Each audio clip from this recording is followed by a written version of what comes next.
scoundrels. Jesus. Alright, we are back.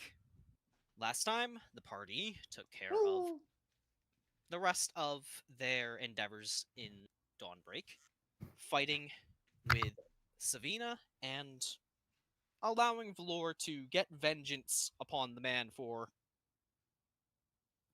who shattered his fucking face. Before going and checking in with head researcher Sandor to discuss their transportation problems. A lot of stuff was thrown around, a lot of different ideas, but ultimately it was settled on things might just be made too overcomplicated when in actuality the solution was quite simple. So, want to Howard card. It's it is what it is. Or But because none of the researchers feel safe heading out during a storm, you all have to hunker down for the next few days while the weather quiets down. In those 3 days, what would you all be up to? Starting with Azure.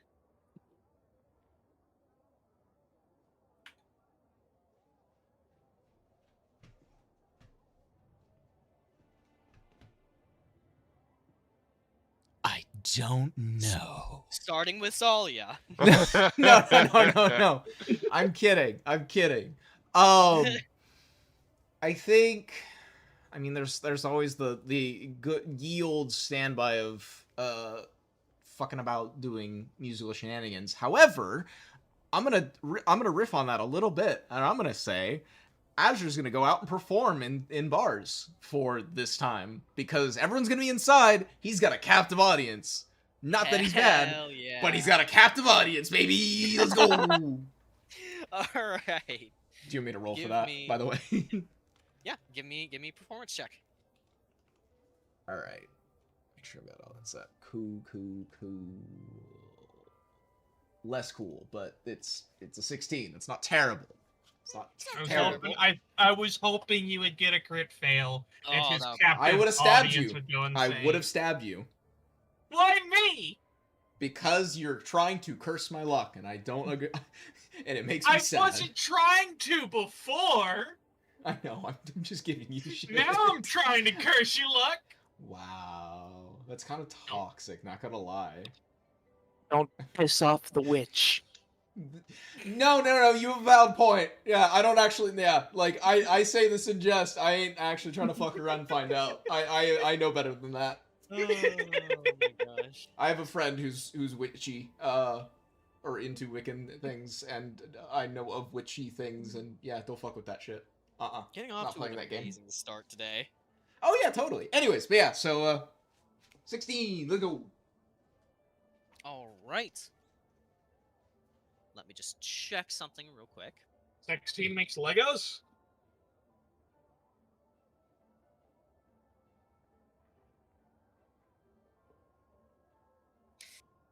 So anyways, despite the fact that you are playing your little heart out, it seems like even with the weather, most people are more intent on trying to get their own things done. Your performances are, of course, appreciated, but you might not make as many tips as you normally would, shall we say. I'm just gonna roll. Okay. Oh, that's fucking wrong. I was wrong.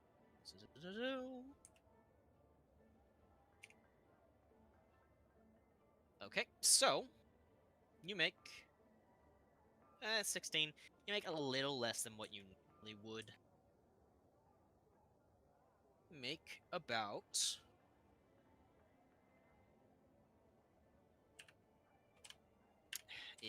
this would cooperate with me. Okay.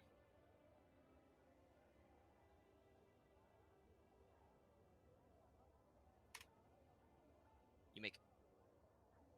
Oh, You make 20 copper. Let me fucking make sure I'm mathing correct in my head, because I'm stupid. 11 silver and 6 gold. But during one of your performances over at the tavern where you first started out this story, a long familiar but not seen in a while face, Melinda, the tavern keep, approaches you. Reggie. Keeping yourself busy, eh? Gotta do something. Better than sitting around. Well, I'm sure the wizards are enjoying their time reading their books. Fuck you. Cooped up. It's all in good fun. I'm talking about the other wizards, the nerds. Nerd! I don't consider you a nerd, alright? Gosh. Mm-hmm. Been a while since you've come visit. You're not sleeping on the streets, are you? No. I have a very nice warm bed, thank you much. Oh, really? Who are you mooching off of this time? You can tell, like, she's doing this purely in, like, jest, like, she's got, like, a sly grin. You can tell she's teasing you. Oh yeah, no, he's just rolling with it, just... I'm offended that you think I would mooch for more than a couple days. Right. Then, you know, once the food and beer runs out, then off you go. So, you got yourself a cushy gig, yeah? Yeah, I'm with a guild, working with people. So, Congratulations on that one. Never thought that you'd be that made of that kind of stuff.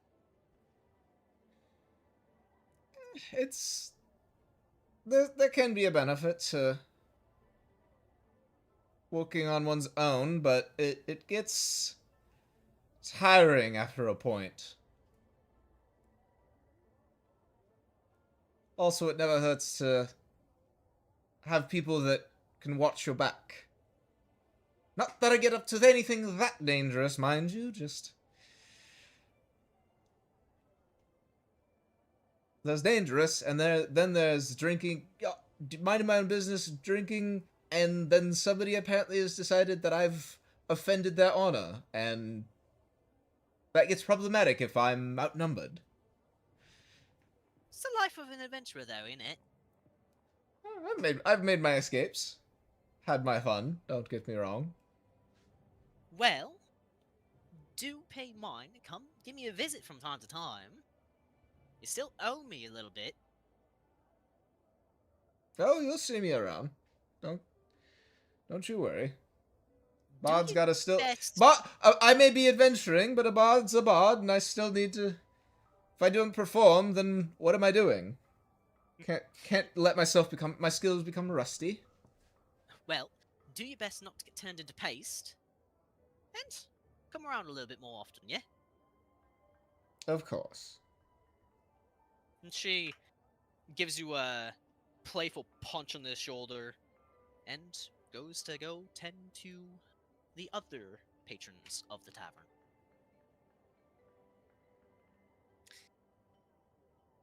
With that, we will move over to Tsalia. How are you spending your few days? Haha, you're right. Tag! There's one last thing I need to do for the divination spell stuff. Uh-huh. So augury requires that I have a special medium in which to use it. Worth 25 gold. So I am trying to decide what sort of medium that may be. Mm-hmm. So effectively I'm going shopping. Congratulations, you're going shopping. All right. So, you're just trying to browse some of the standard shops, like more magically inclined, some general stores. Pretty much. The thing I need is 25 gold worth. It just has to be some sort of medium for divination magic. What is that? Medium?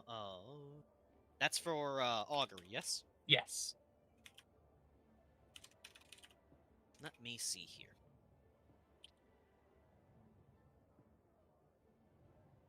So, by casting gem inlaid sticks, rolling dragon bones, laying out orient cards, or employing some other divining tool. Okay. Alright, so, alright. It could realistically be anything. Is there anything... It could be tarot cards, basically. Is Yeah. there anything that you are specifically looking for? It's obviously you want it to be 25 golds worth, but that's easy. With the requisites given, you could either go to a jewelry store, you could go to a more high-end kind of knick-knack store. It's really maybe a I should dealer's choice. Maybe I should take a page out of IRL.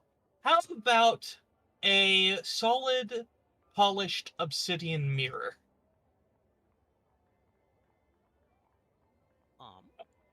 Also known as a scrying mirror. I'm just checking something.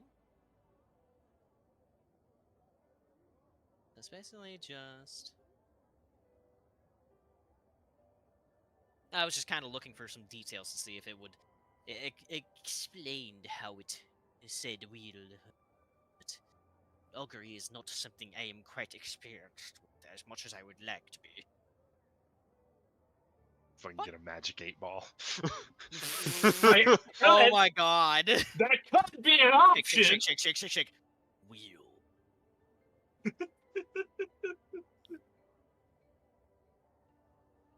Yeah, alright. You could absolutely use an obsidian mirror.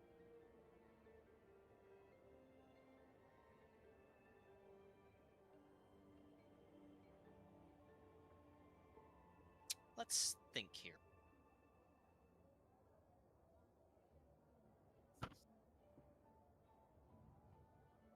I just want to make sure that I am understanding the spell correctly enough where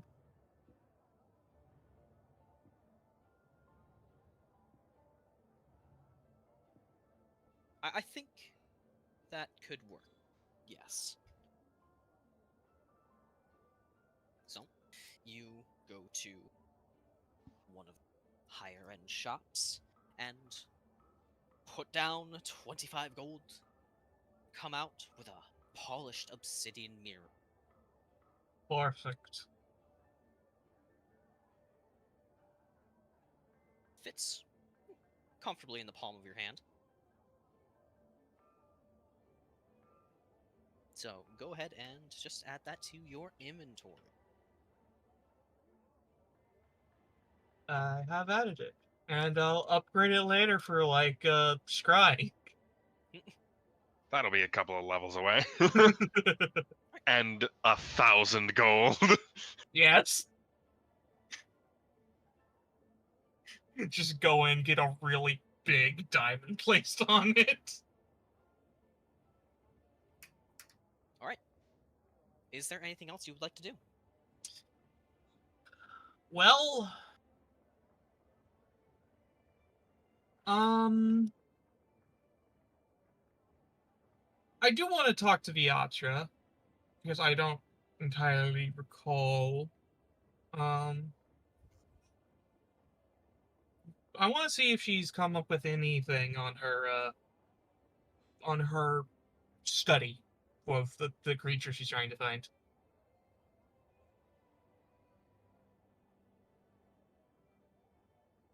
And if not, maybe I should give some aid. Alright. Okay. You days. Yep, you would find her in the study. Just trying to do a little bit of research on this, that, and some other things. She doesn't notice you as you enter the study itself.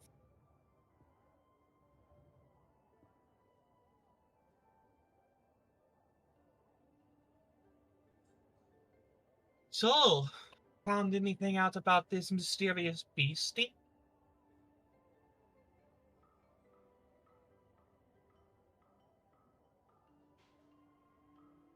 Nothing that immediately jumps out to me.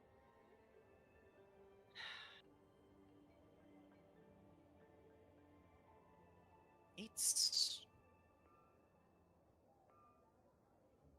Well, I'm not sure. I'm not... It feels as though there is much that can be done, but I don't know where I should put my endeavors. Have you tried looking by favored prey? That would be...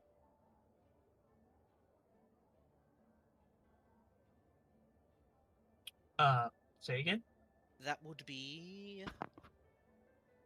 Well, most monsters tend to have a sort of favored prey that they hunt. If you know the prey, you can tell a lot about the monster. For example, most red dragon, for whatever reason, like damsels, and particularly virgins, I think.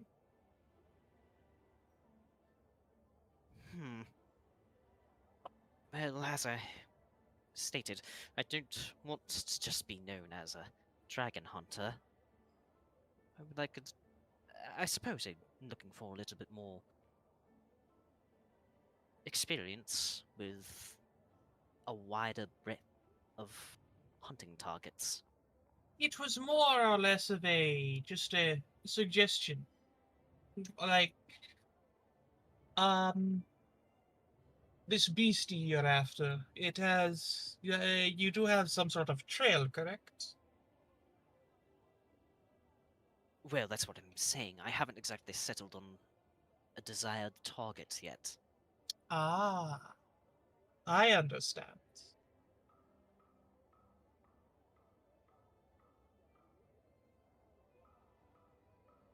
I figured with you all heading out, I would have a little bit more time to settle with my thoughts and sort out what it is I would really like to gain from this. Well, that is certainly an excellent question. The reason I hunt undead is, well, it might come quite obvious. Self-loathing? Not quite. Maybe a bit. But there's a She bit gives you more. a flat look.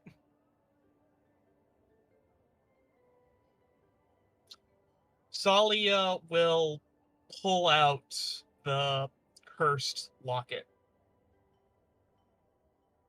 You see this? Yes.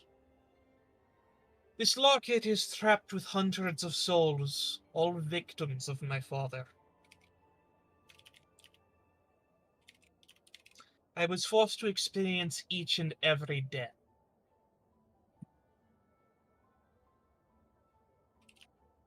Oh. I apologize for that. I hunt undead because I know the horrors in which they can inflict. Then I will pocket the locket.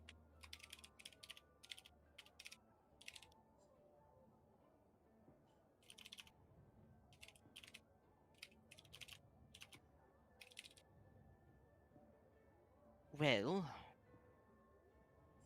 I suppose I want to make some sort of mark. Make the wild safer for the villages outside of the protection of the main city.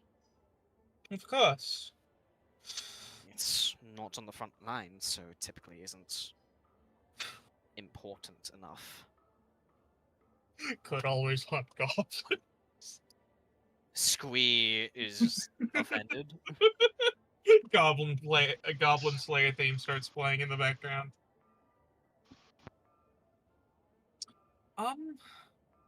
There are plenty of lesser beasties which stalk villages. Let's see if I can think of anything off the top of my head.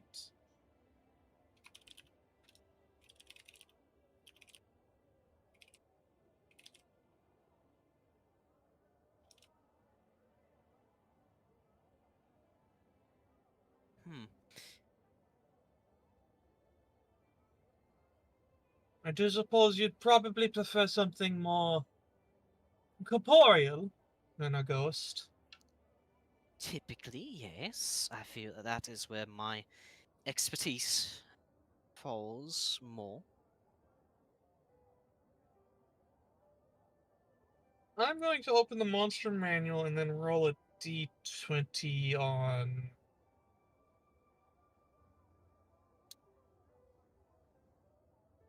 survival? Sure, yeah. Do survival.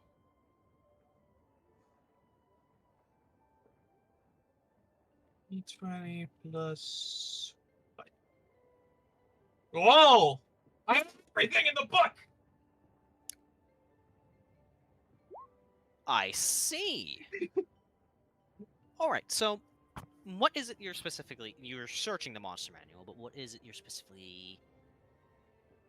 The reason I'm opening the monster manual is I'm trying to find, because there's a few different creatures I know of that are known for, like, appearing and, like, becoming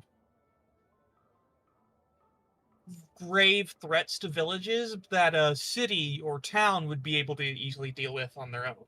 Stuff like, saying, Onkage, or something like that. So I'm just kind of searching for something that would make sense as a suggestion. If you have a suggestion, I'll accept it. No, you know what? You got a D20, so you have free reign to pick whatever you think. You have Ooh. some delicious knowledge. False Okay. Hydra. No! No! That'll get us all killed! False Hydra, good, got it, yeah, nice. I do have a question. All right. You did say there were few dragons on this continent. Yes. What about giants? They are a little more uncommon. They, at least in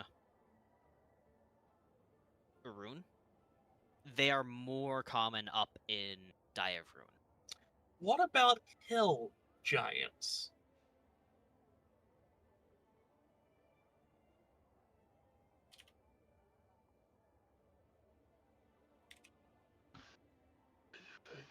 Let me just... Oh. I would say that they are... Again, they are a little bit more uncommon, but they are certainly found in Rune. Have you ever thought about taking on hill giants before? Sure, I feel as though that might be a little bit below our skill range, perhaps? Hill giants, well, they tend to not be loners, shall we say. They tend to have their own little villages. And, well, they are known for just plucking people from their homes and sticking them in a bag to eat later.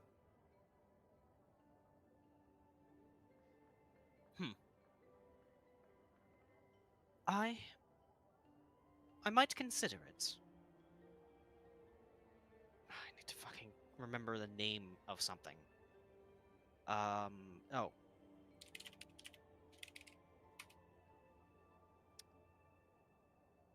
Let me see here. Can I get...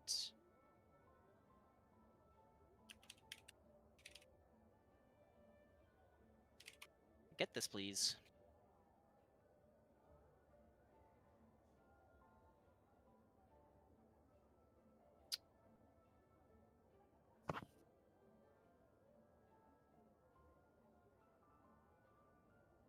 There it is.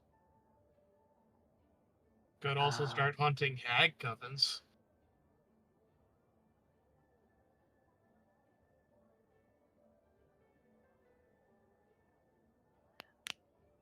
I believe it...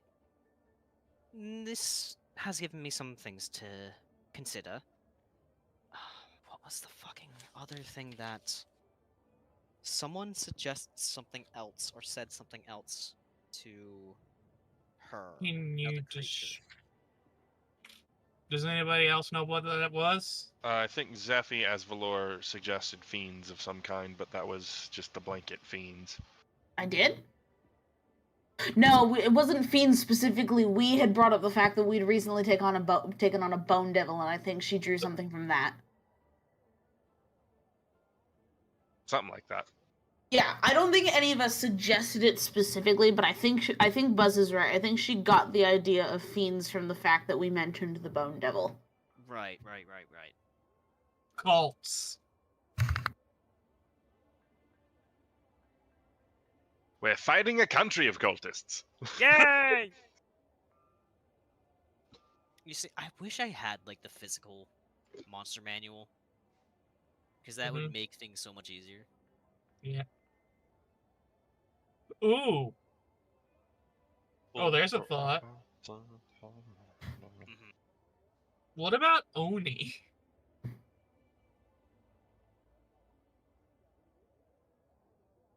About as bad as hill giants in the way they uphold themselves, but more dangerous and more magical.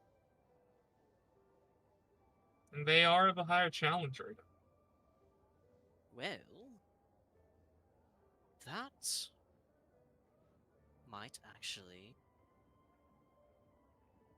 There have been rumored reports of issues with cults sprouting up, and I'm sure that... Not only that, but I believe an Oni is a giant, correct? Yes.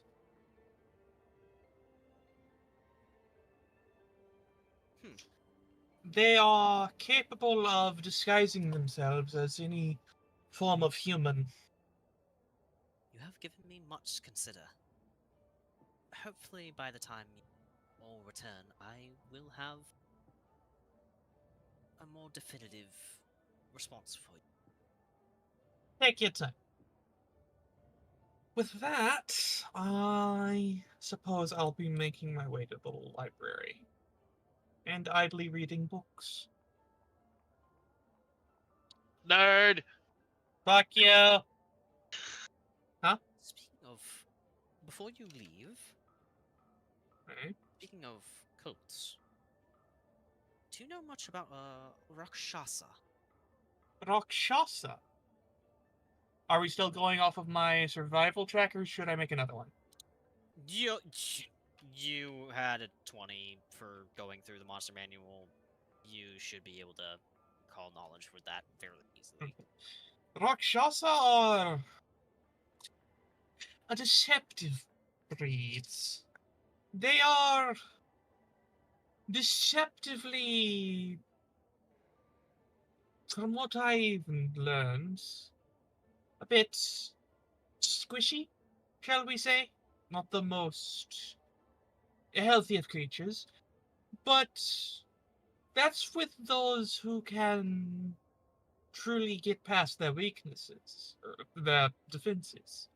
They're capable of completely shrugging off a wide array of magic, and they're nothing to be merely trifled with. I understand. I do believe they have a habit of presenting themselves as sort of lords over a region. Well, that perhaps would be more likely to find Alaka then. Yes, but yes, I have much to consider. Thank you, Tsalia. You are very welcome. And if you do think you're going up against a Rakshasa, make sure you keep your best spells available. Thank you. And to the left. What is the Rakshasa ability? Is it 3rd level? I don't remember, because they can just ignore magic to a certain degree. Yeah, they're fucked up like that. But Like they are very squishy, but oh, But now that Rush. we've finished up with Tsalia, we will move over to Valor.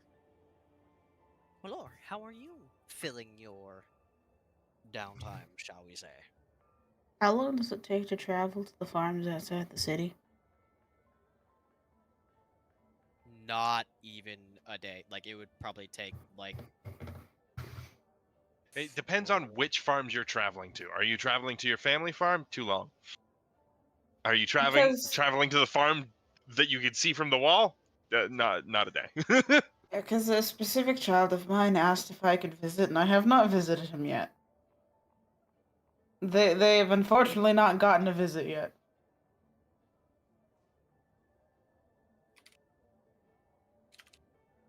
Because I remember getting a letter at some point from Leor. Yep. And so, even though it's absolutely pouring outside, Valor's gonna take the time to trudge all the way out there. It'll take about 5 hours. 4 or 5 hours. Yay, 5 hours in the fucking rain. You could ride Fidget to speed up the time. I would politely ask Fidget if she wanted to come, but I would not force Fidget into the rain. Give me a persuasion check. Uh, Does Fidget want to get her scales wet? The answer is yes. She seems a bit begrudging at first because she's nice and cozy inside the nice, warm guild hall, and the rain is cold and she doesn't like it, but yeah, she'll go along. You convince her enough. Yeah, I'm sure you treat her with snacks or tell her that. Well, you know what? What? How do you what do you say to get her to move her butt and get out into the rain? I can understand not wanting to get wet and the guild hall being nice, but I have a child of mine who you haven't met yet that absolutely adores individuals like you. And I'm pretty sure they would spoil you rotten. She does a little huff, but you can see like she's on board. Yay! Valor would basically, before he leaves, tell Oz where he's going. Make sure to dry off when you come back. I will. We both will. We need a doormat for this very reason. We do need a doormat. Alright. Yep, but it takes 3 hours. Fidget flying you through the rain, though it probably makes it worse because instead of just walking through the rain, it's have you ever ridden a bike through rain? Light rain, but yes, I understand the concept. You know, like this, it feels like needles hitting. Also, we would only be we'd still be on the ground. We wouldn't be flying, I don't think. Right? Oh no, you're right. Yeah, she can't fly. Yeah. In the big size, she can't fly Yes, yet. we're working on a solution. So yeah, be to be on the ground. It's still a similar effect, just probably not as intense. It's still similar.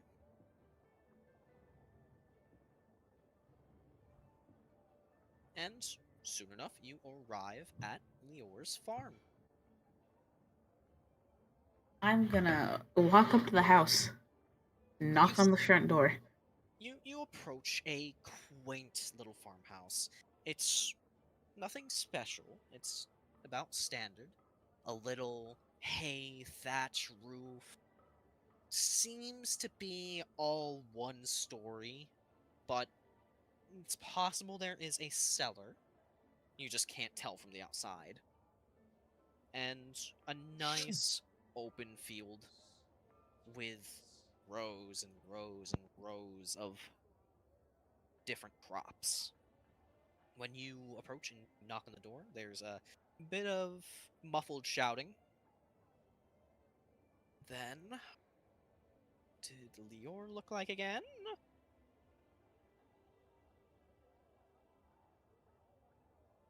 Give me 1 second. I have this saved in a very specific spot just for this reason. Lior was the changeling. Yeah. Sorry, my bad.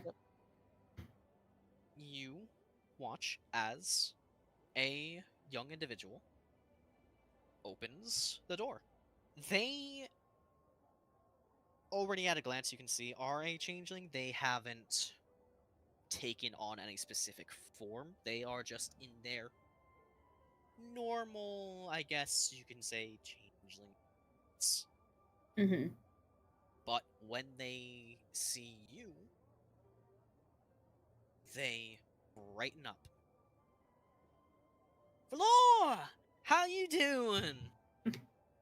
Hello, Liora. I'm as well as can be expected Hold on a second. considering Hold on a second. Say that name again? Lior? Okay. It just it did not process in my brain. It just sounded like a cat growling. Alright, continue. I'm doing as well as can be expected, considering my new form of employment, I guess. The Tauri? Well, let's talk about that once you're outside of the rain, yeah? Alright, come on. Let's get you nice and dry. Careful, don't kick mud on in here. I just got the floor nice and wiped down. The Valor will delicately get the mud off of his feet and also whistle twice so Fidget knows to shrink. Fidget shrinks, hops along inside, and shakes themselves out like a small dog. Well, now ain't that a little precious one? This is Fidget. Oh, well, hello there, Fidget. How are you? You watch as Fidget just crawls up Lior's arm as he reaches down for the tiny little pseudo-dragon. And she perches atop their head, very proud.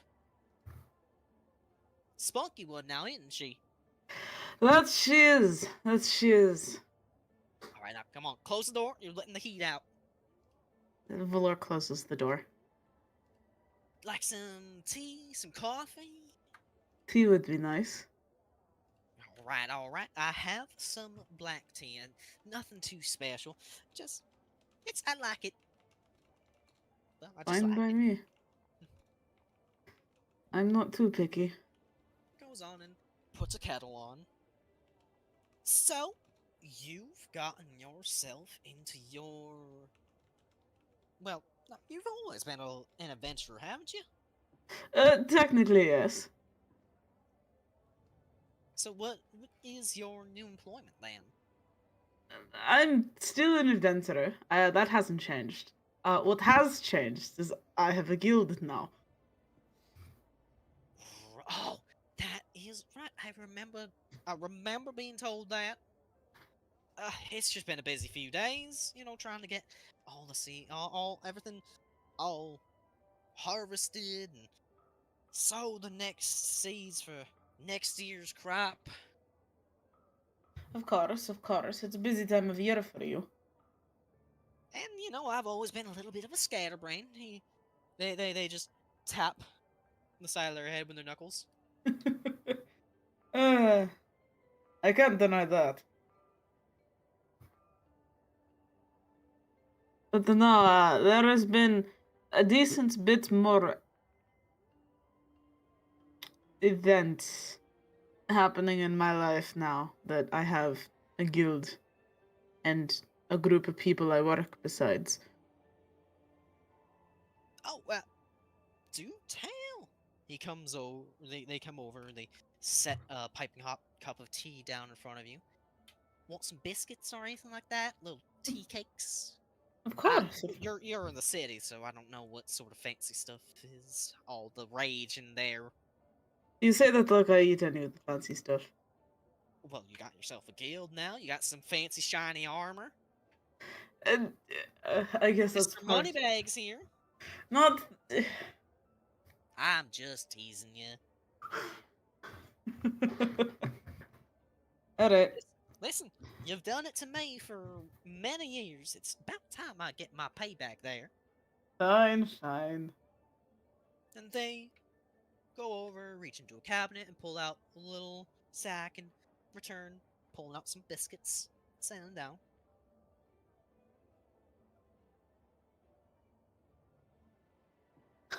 Well, what do you want to know? Whatever you're willing to tell me. Valor thinks for a second before launching into a description of the individuals he works with. Goes on and describes most of the individuals in the guild: Oz, Fane, Nafia, Winston, so on.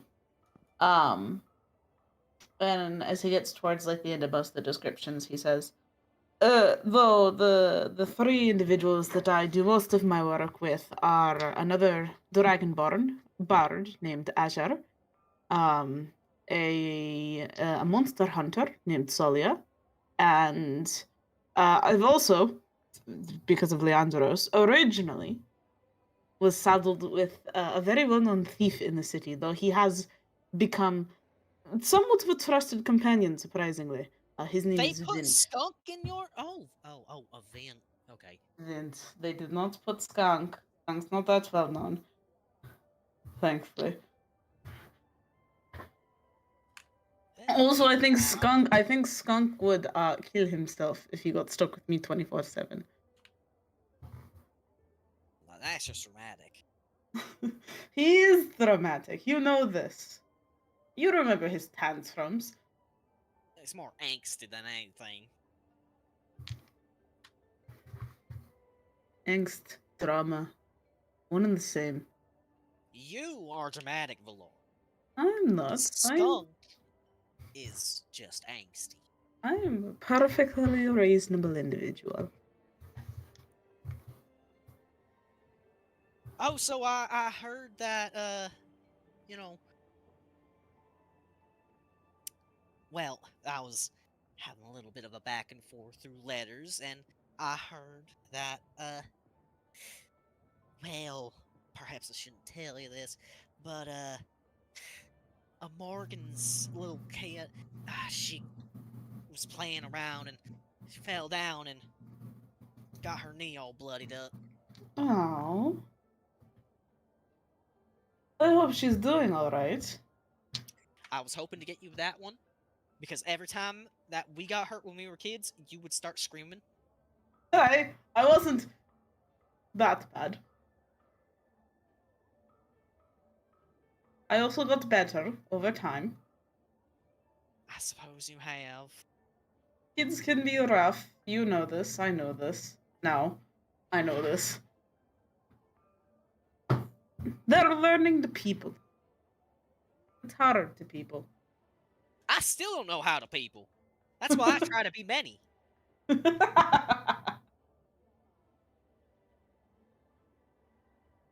You have what? 7, 8 different personas you swap between on a regular basis? Or has that number increased? We don't need to talk about that. We're talking about you. But I want to see where my own child has been, thank you.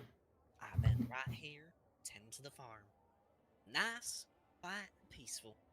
No problems or any nasty drama to worry about. No loud screaming or thieving or whatever happens there in the big city. Just come in ever so often, sell my harvests, and get ready for the next year.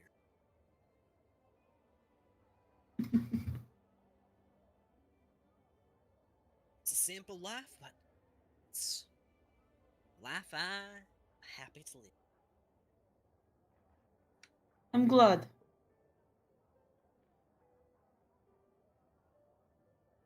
It seems each of you has found, most of you, have found the life you want to live. I'm sure everyone's figuring it all out. It's a crazy world here, Valor, and It is! I got stabbed through the chest recently. Don't have that happen to you. Important information. how are you not dead? Good that- healers. No, fair enough. I can show you the wound, though. It's actually pretty large. I I won't, Fine, because I know you fine. don't like that. But quite alright. But it's nice to see that, despite it all, you're still giving it your best. Saving lives. And I do have a piece of drama that I think you will like. oh ho? You remember the story I used to tell you about how I got my face broken in? Right. Okay, Karai gave me the opportunity. I found Karai, by the way. Oh, good. Yeah, I mean, he's pretty famous in Dawnbreak. I don't know how you didn't find him sooner. I'm stupid sometimes, okay? Sometimes. Anyway, he's been having trouble with a group of individuals, one of which was the person. I said, ooh, famous person drama. Yes, incredibly. He's having problems with a decent few people that are giving him issues. One of which is the individual who shattered my face in. So you're telling me you killed him and now you're on the run? No. Good, Leo, because that I is don't the. want the guard on my doorstep. I wouldn't do that to you, Leo. Also, do I seem like the kind of person who would go straight for murder? I don't know. He did break your face when you were a little kid. If, and stole your best friend and all. I didn't kill him, no. But I was given the opportunity by Karai to beat the stuffing out of him, which was So very you fun. killed his pride. Yes. It was incredibly fun, especially because he was demoted. Oh, now that is just a cherry on top. I did scar his face, though, right underneath his left eye. Well, just saying. Deserved it. That he did. That he did. Stuff a breastplate with pig shit don't make it no paladin. Nope. Sometimes I wonder why they even recruited half the people who are in that guild. They shrug. You look like I know how that thing works. I'm not asking you specifically. It's a rhetorical question. How rhetorical do you? You can try. Oh, hush. You're on my roof. I expect a little bit of respect.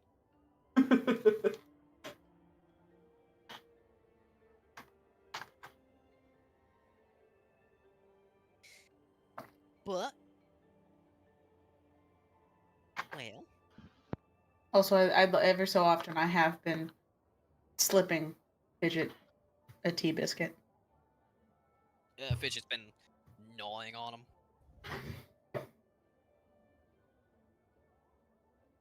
Well, are you gonna be heading home in this rain, or you think about hunkering down?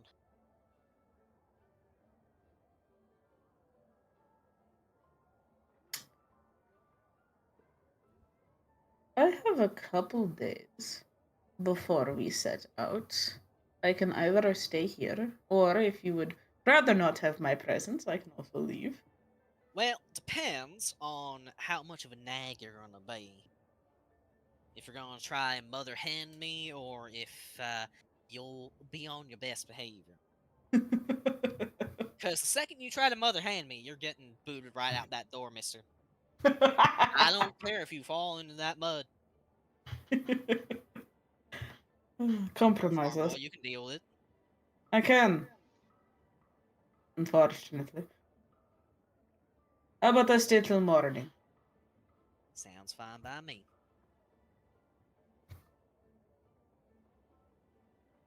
And before we get to Vint, my body is deciding to self-destruct.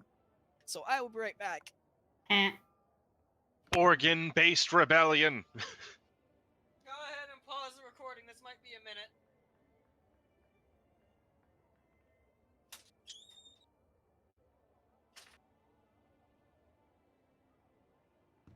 We'll be I just back look- after this commercial break. Going. Recording unpaused. Recording's unpaused. We are back. Lol. Vint, Me. how are you spending your downtime? I'm going to do the thing that I don't think anyone's ever done this campaign so far. I'm using the training hall. Oh! Oh! Oh! Okay! Wonderful! I'm It's time excited. for endurance training. Give me constitution. Okay, alright. Let's go. Let me just check the... Because there's no You know. specifics on how many days it needs to take Yep, place over. No, it just should be during downtime.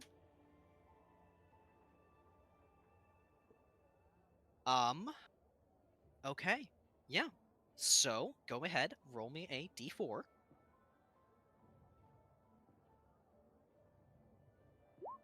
Before.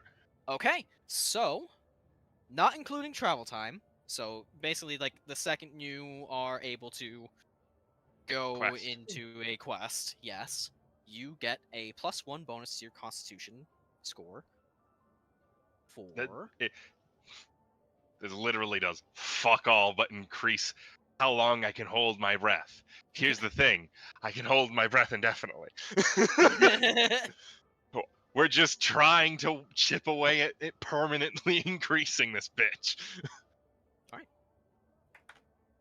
But, yes, you can bump your constitution up by 1 for 4 days. And do me a favor, and... Actually, no, I will roll this. So...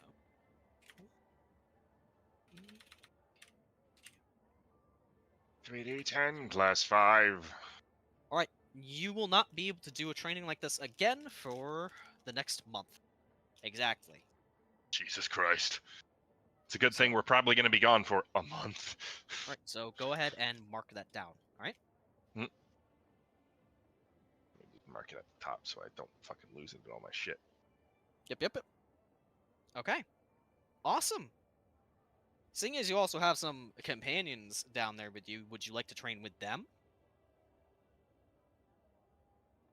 They'll probably be coaching me the entire time. Because Vint doesn't know what he's doing.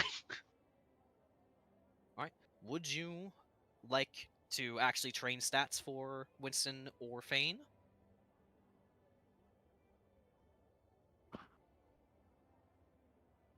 Sure, might as well. We're all doing endurance training together. So it's all con. Yes. Yes, might as well. Because So I don't think roll- they've got those maxed. Right. Roll a d4 for Thane. Roll a d4 for Winston. Oh, you just jumped right past 2. 4, 3, 1. Okay. Thane has a +1 bonus to his constitution. So this is important for you, Zeph, so you can note this down. Yep, I'm pulling up their stuff right now. It's both Zeph's characters. Or Yes. both Zeph's companions. Okay. So that's going to be +1 bonus to both Winston and Thane for their constitution. Thane will get it for 3 days. Winston for 1. So, is it? So it's going. So the actual ability score is going up by 1. Yes. Yes. Okay.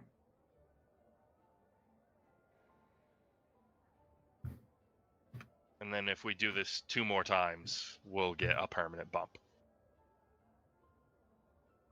All right. Thane cannot repeat this training for 21 days. Fuck.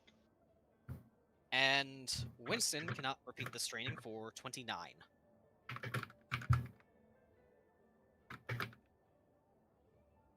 What is the in-world day so that I can do that and just have it marked? Yep, let me get you that. So the in-world day, we will say by the time the training is finished, will be the end of downtime.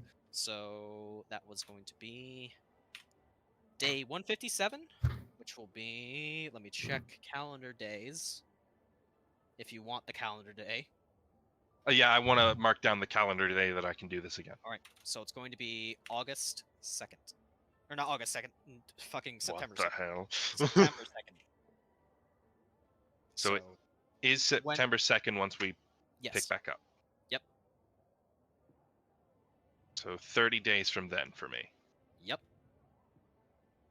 What day is it? Day 157, September 2nd. Okay. All right. If that's all, the storm passes by, and once again, the weather is clear. There are a few clouds in the sky, and still a little bit of a lingering wind, but it has cooled down a bit.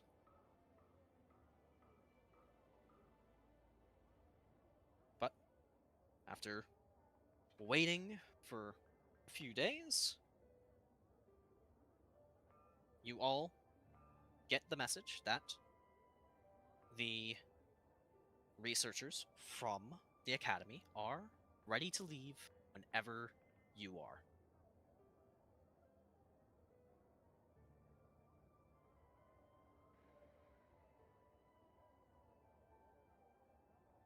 Well, it's about time that rain finally went away. We can actually get on and do something of value.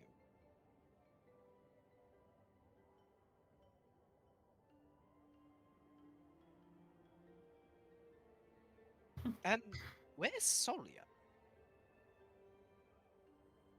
Tsalia drowning in books still. Listen, I was looking at something.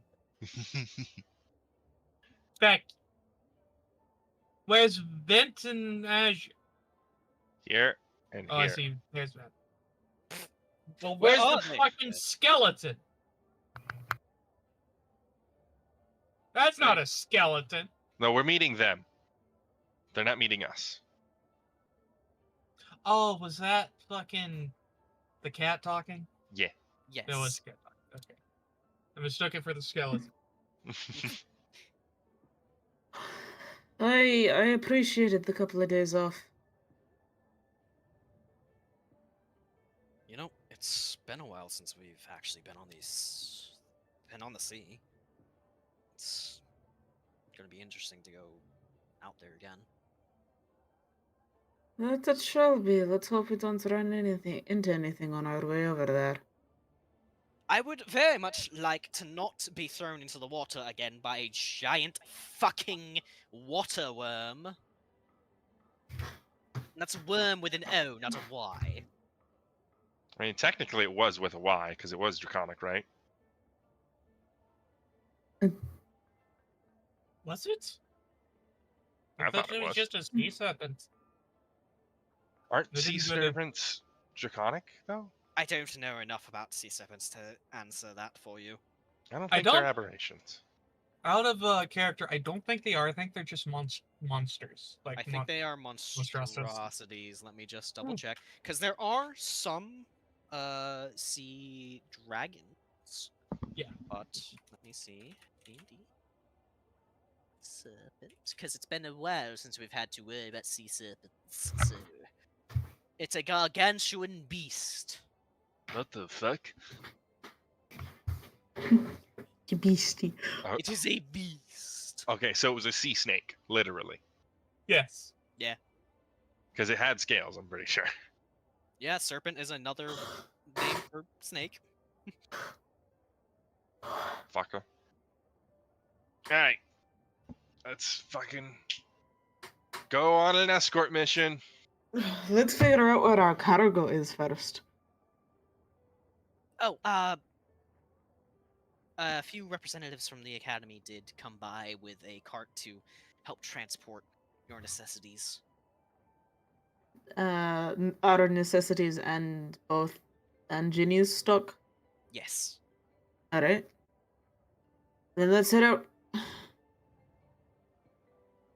Righty then.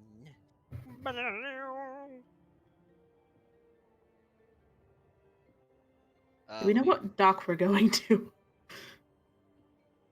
I was actually going there. Holy shit. Same fucking brain cell. Give me it back. My turn on the brain cell. You all make your way through the city and arrive just as everything is being loaded up on board. Researcher Sandor is speaking with a few sailors, but you don't notice the other researchers from before. Instead, it seems like there are a lot of name brand schmucks in researchers' attire that are being loaded on board. A few of them you can see are fighting a bit with the sailors because of this, that, or some other thing relating to I'm scared of water. Then why did you get on a boat? Because I thought this would be cool. Then why did you get on a boat? Valor's gonna walk up to Professor Sandor. Oh, my adventuring friends and Tsalia. Nice to see you all. Did you get your last group killed? No, they're quite fine. Would you rather me, or would you rather me say, no, I ate them and sacrificed their souls to the dark gods? Perhaps. Really are searching for any excuse to just mount my skull on a wall. No, Professor Ramius and Scarlet Good skull. Julian have their own studies that they are taking part in, more towards the south, towards Hollock. So this one is, well, led by Almi. This time around, we will be setting up a permanent research camp to excavate and, archaeological dig sites and such. A permanent camp. Yes, a permanent camp. We actually do hope that it could become a scholar's sanctuary of sorts. You do realize it's right on the Anakin border, right? Yes, but they don't exactly have a great navy. And They it's don't not have a great that- reputation for being kind either. it's also not that close to the border. We are we are in the triangle of Fayborough, Swindon, and Kesha, and Fayborough is one of the most militarized settlements in all of Irun. Well, actually, no, I believe it is more so than Dawnbreak. But that being said, we would have ready support. We are quite safe there. And it's not directly on the border like you are saying. And simply put, the potential information that we can discover there is too good to just let sit and wither away. I'm holding you fully accountable for any deaths. Oh, I assure you, my death would be the first to come.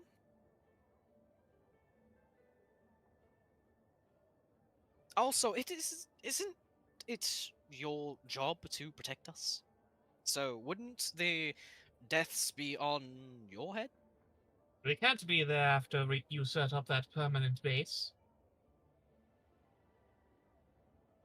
Alright, let's get on the boat. And then bitch. Vint is just like trying to play. Valor this entire time has not been listening to their conversation and has been watching the researchers on the boat and just kind of thinking, they're pretty green for being researchers. Give me a perception. You come from a school.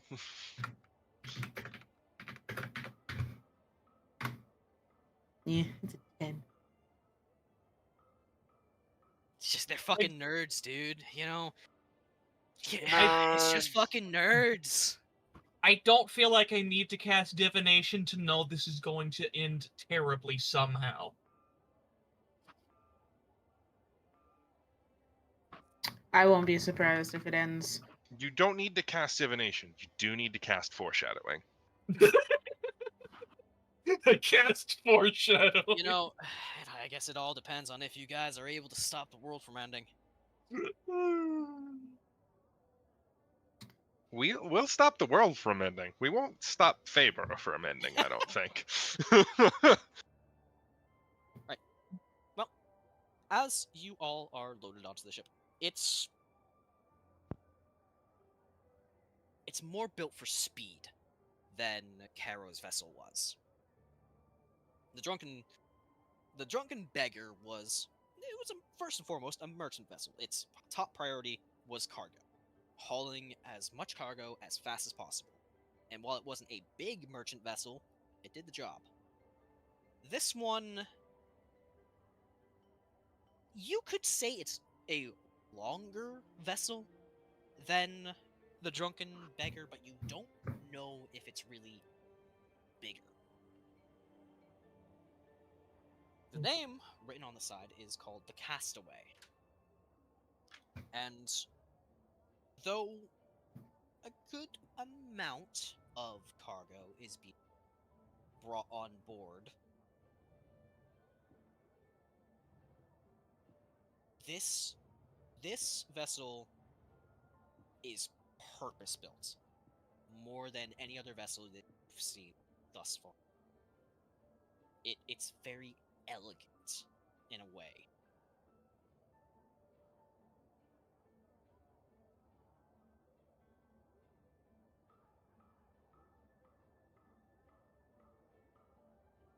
And you watch as, after finally a little bit more bickering from the crew, the last of the Academy scholars are shepherded on board. And seeing all his... what is the word? Co-workers. Understudies. Understudies. That's the word I was looking for. I was looking for fucking understudies. Thank you. Seeing all of his understudies are on board, researcher Sandor calmly walks up the gangplank and waves to you four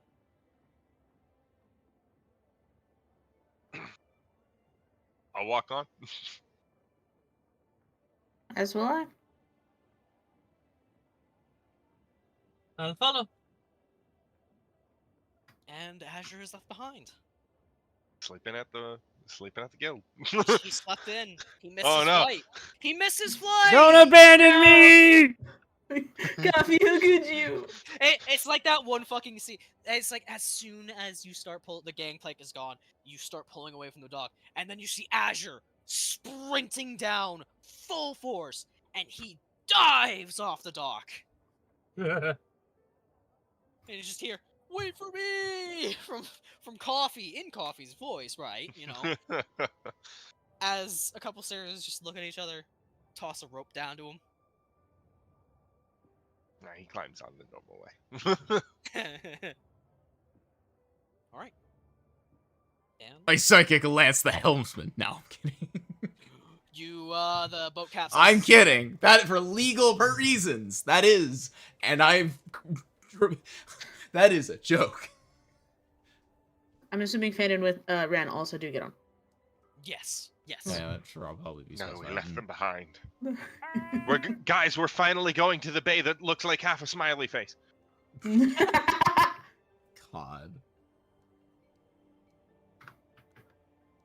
All right. How many fucking miles do we travel in a day here? So you would actually travel 4 tiles. Because this one is explicitly built to be fast. I think we get there in about 2 days. Well, no. Start from here. Okay. So 2 days and then some change.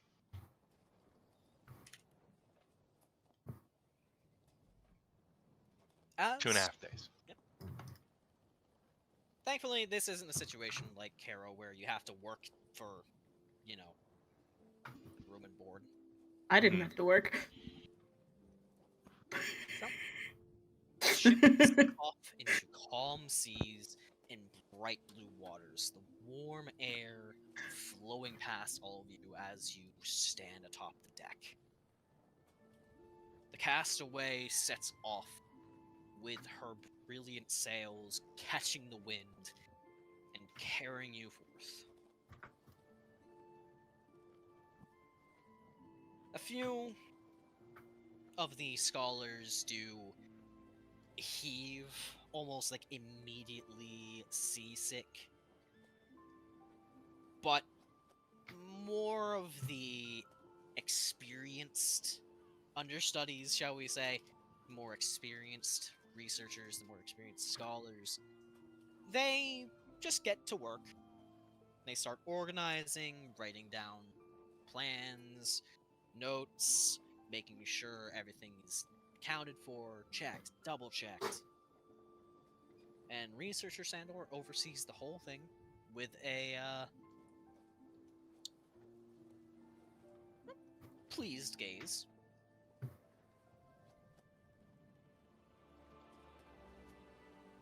Ah, to be out to sea once more. You know, when I was a wee lad, I wanted to be a sailor. Is that so? Oh, yes. And then I drowned, and I decided that I did not want to do that anymore once my father dragged me out and punched the water from my body. At least that's how he likes to describe it. I don't know. I was busy being drowned and unconscious. Is that how you died? No! I already told you, this whole appearance is from a curse. So you're not really dead. No!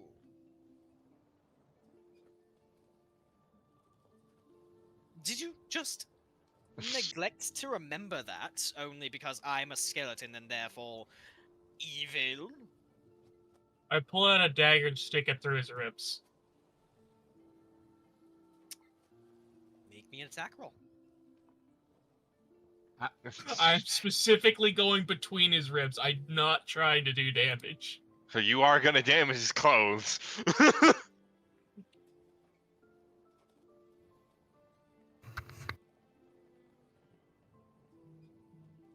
Hey, we're escorting this guy. Let's stab him.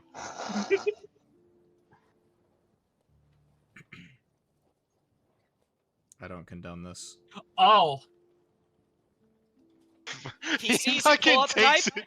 He sees you pull out the knife and immediately slaps your hand. Ah, you know what? That's a fair response.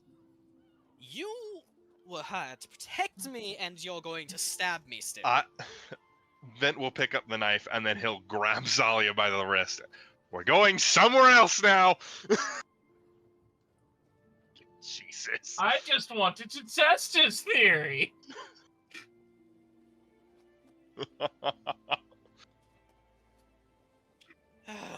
By the gods. I appreciate her scientific curiosity, though I would also appreciate it if it didn't come at the expense of my own health. But, well, Valor, Azure, at least I can still have a meaningful conversation with the both of you without being stabbed.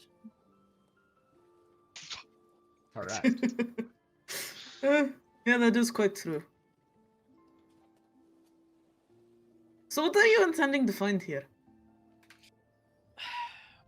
Well, to be quite frank, I'm not completely sure. You see, as you can tell, all of the Academy representatives here are various researchers, scholars, archaeologists, historians, literary translators. You see, a few men became stranded on the island that we are headed towards after their boat ran aground during low tide. While they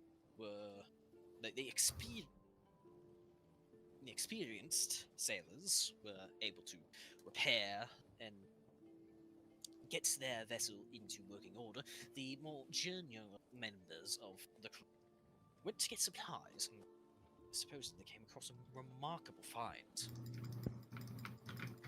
As last time, there is signs of ruins, a temple or some other form of, well, something or other. You can never be sure with the Pantheons war. Many of the records have long been scattered or hidden from reasonable view. But there are rumors of a vessel in the center of the island, far from the water. Oh my god. It's a sky ship. That's an odd place for a vessel to be. Which leads me to believe a few things. You see, hold 1 second. You there? Yes, you. Go into my quarters. It should be the third on the right, first top deck, I believe. What terminology? Yes, you should. There should be a desk. I want you to find the red leather-bound journal with the you'll see. It's the only red journal. Please go. Thank you. Yeah. Such a dear. But, well, so, how much do you all know of the Pantheons war?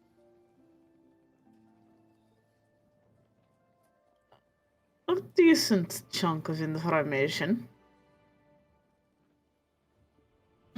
While I'm not a scholar in it, I have heard a little more than the average individual.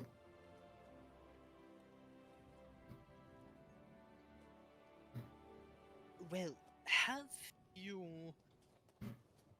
Well, how much do you know about, well, how it was fought? Obviously, when we delved into the last temple, the time prior, you must have noticed that even despite the sheer age of the...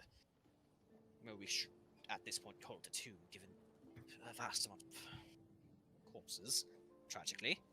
But the high quality of the equipment that was used, Right. yes, it is practically unusable by us today, but the fact that it still holds its shape and still tell what it was and what it was used for. I'm rambling, but you see, it's been a long held and widely accepted hypothesis that after the Pantheons War, the ambient magic in many of the domains of the world not stagnated, but weakened substantially.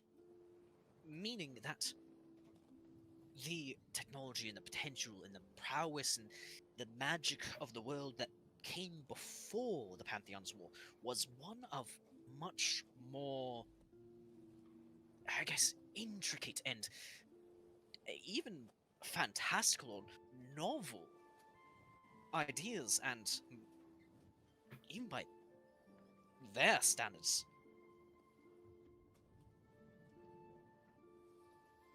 I have some hypotheses,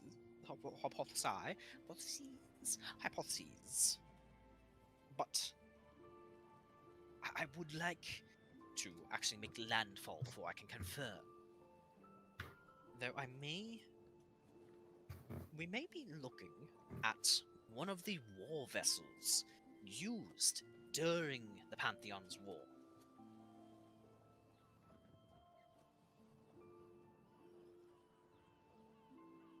Mind you, these were substantial leaps in both magical and technological prowess, far exceeding what we are capable of doing today. And though there are written records, there's never been a physical example of one of these war vessels.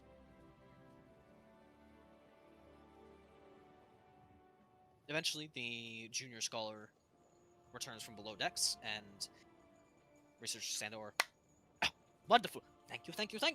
All right, you've been working quite hard, and I did notice you retching over the side. You should go take a lie down and make sure to drink some water. I can't have you getting yourself ill before we even manage to make landfall. Yes, you go on. But anyways, so as you see, and he opens the leather-bound journal and combs through, there's countless theories on what these war vessels could have been. There's descriptions talking about massive, complex weapons that used raw magic for ammunition rather than the cannonballs that we are used to today. And it's... well, if it is what I think it is, and it is one of these war vessels, then this would expand our knowledge of the past 100-fold. because we would actually have an example of one of these. Am I making sense, or am I just rambling far too much? You are. You're making sense. I was about to say, am I doing this or am I doing that? You are. I'm worried that I might have lost Azure here. He has quite the vacant stare.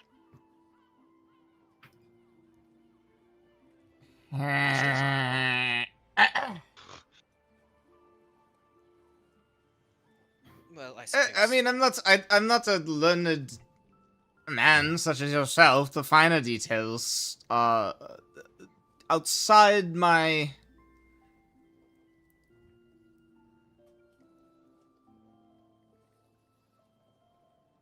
wheelhouse, shall we say? But I believe I do follow. I don't want to say too much until we have arrived on the island and have actual confirmation.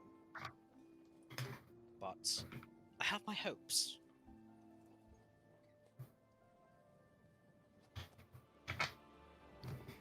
And I do also hope that you all will continue to aid me as you have, and also in aiding me from not being sent to the grave by your compatriot, who really needs to re-examine her own biases, if I may say.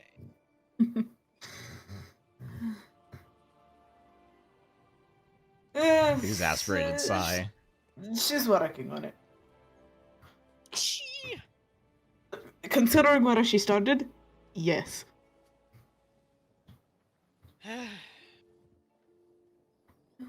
I swear, every time she visits the academy, I have to wonder if it's the day that she will finally snap and starts an incident within the walls of Dawnbreak, or if she's going to apologize.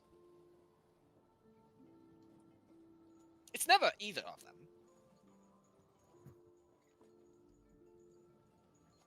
I wouldn't expect it to be either of them.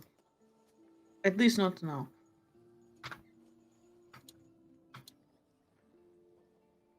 Well, the day is young and the wind is on our side. With the grace of Adros and the rest of the gods, then perhaps we may find our fortune, good favor here. I can only hope. But I have rambled and rattled your ears off enough. I shall leave you to it.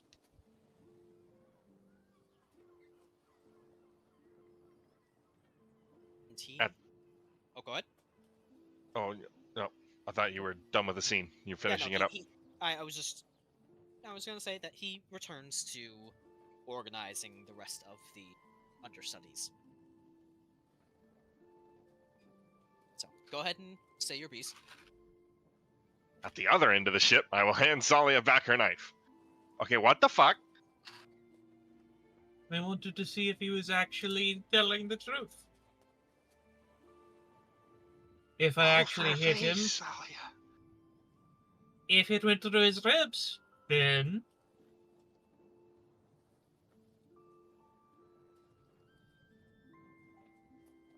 Wait. You could have just asked him. I think I see where you're going with this. You could have just asked him to clap. If it sounded like bones, we know. If it sounded like skin, we know. yeah, you know.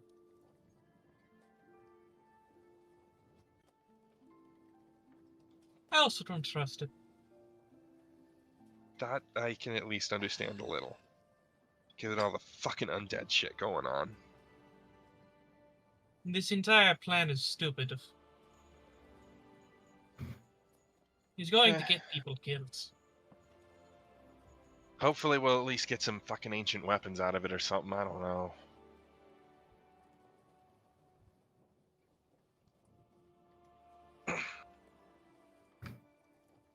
Vint's eyes will drift westward.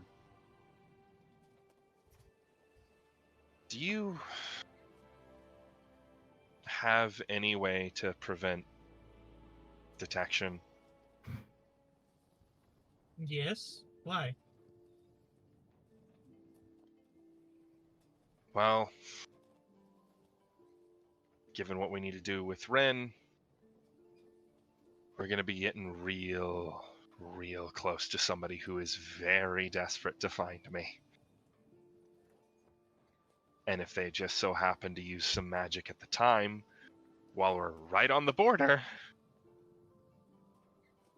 Hmm. hell's coming down on top of us. I will take my amulet of non-detection off and give it to Vint. I bought this in an attempt to stave off my father, but I know. I'm afraid it's not working.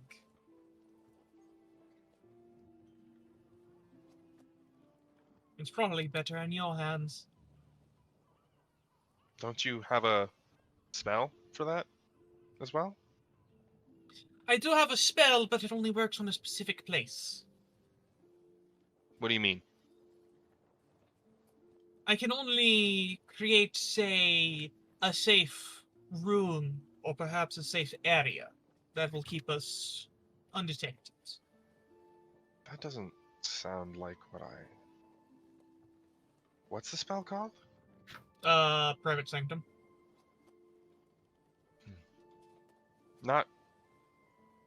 Don't you have another spell for not detection stuff? Do I? You do, because there was a spell scroll on your desk at one point.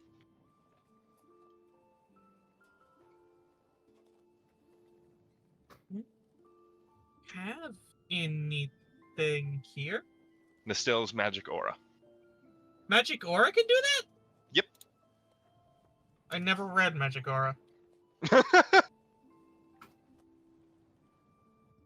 A spell scroll for it mysteriously appears on your desk. What do I do with it? I put it in my pocket and forget about it. Okay. Target can be a willing creature or an object that is being carried by another. You cast a spell, use one or both of the following effects. Interesting.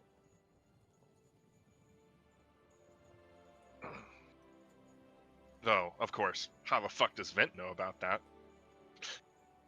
Yeah, I know how you know about that.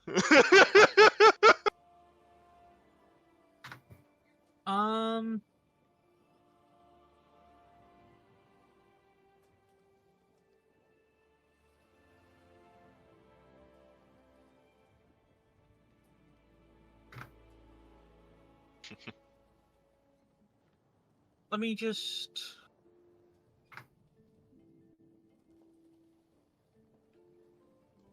You can make the way the target appears to spells and magical effects that detect that creature, such as the Paladin's Divine Sense or the trigger of a symbol spell. You can choose a creature type and other spells and magical treat the target as if it's a creature of that type or of that alignment. I don't think this protects from scrying, though.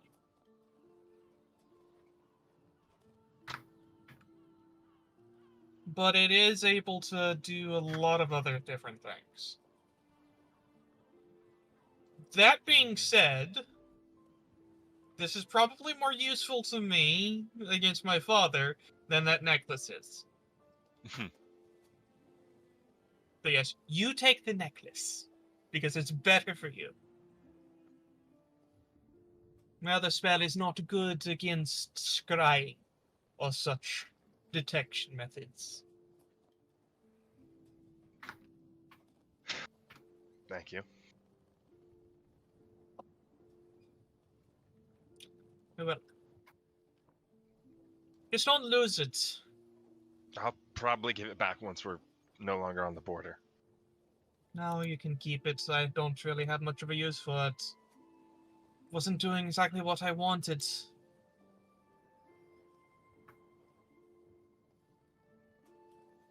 Well, here's hoping your father doesn't just out me to my mom. Because Yes, that'll I'll- suck dick. He's definitely tracking us by a means that I do not understand yet.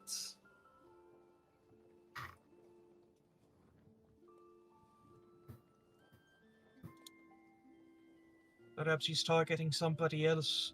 Perhaps we should all get necklaces like that, but that'll be expensive. Maybe only people. Maybe he can scry on any of us who have touched that amulet of yours. Such as me. Possibly. But like I said, I have my own ways of staving off scrying. I'll make sure they're prepared, that way we can be as safe as we can. Which is to say, I am editing my spell list for the moment.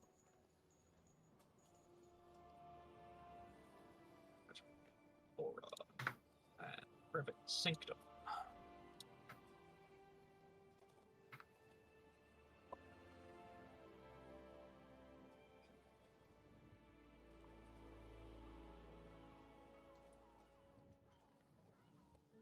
Alright. Well, with that, the seas remain calm and the days pass. It's uneventful.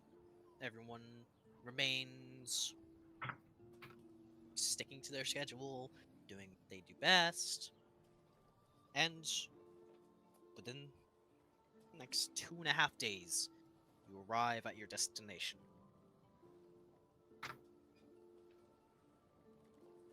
The ship idles just off its coast as rowboats, or what, longboats, yes, longboats carry both the scholars and supplies to its shores. By the time the four of you are brought to land, everyone is already setting up their camp.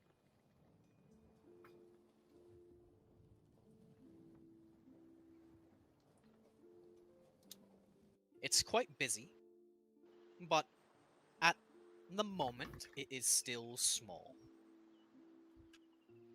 Only a few tents here and there, and some spots just being carefully set up to allow the scholars to have sheltered discussions.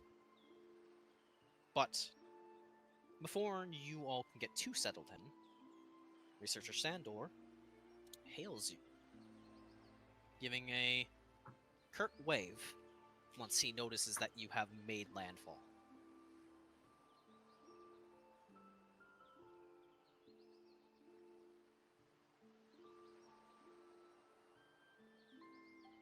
Don't look at me, I'm not approaching him right now. I'll Yeah. approach him. Well, that took a few moments longer than I expected. I suppose you're getting the scenery in, but Azure would follow Valor. now that we have successfully arrived at our destination, the main group is going to work on excavating the primary dig site. Hopefully we can find the entrance to the, well, ruins. Feels wrong calling them ruins, but it is what it is. So in the meantime, I would like to venture towards the spot that the sailors supposedly took notice of the strange ship.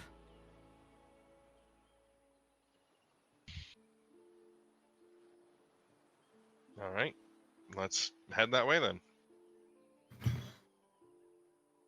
You got a map or somebody guiding us? Well, it should just be north of this location. The island is not big at all. it shouldn't be too hard to find. Just go straight north towards the center. And you can see as like he says this, like, oh, it's not so simple. It's just an island. It's a small island. Like you can see Fane and Ren, who are just as experienced in adventuring as the rest of you, look at each other. I give a little bit of a chuckle as I look at the two of them. Fane shakes his head. Sandor, you understand that this island is in the middle of a very strategic bay and has surely been explored hundreds of times in the past decade alone. No, the strategic bay is more towards Murstow. That's where. Look, We can hide a sizable fleet in this bay. well, It's pretty strategic. clearly no one thought to land on this island, or else why wouldn't there be an outpost of some sort here? This would be the perfect location for some sort of island dock or fort. It probably has a bunch of natural disasters or very little in the way of resources.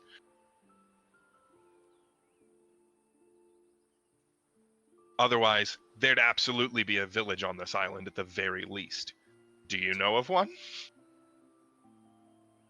Here? No. The island is far too small for that. Asher's just gonna facepalm in the background.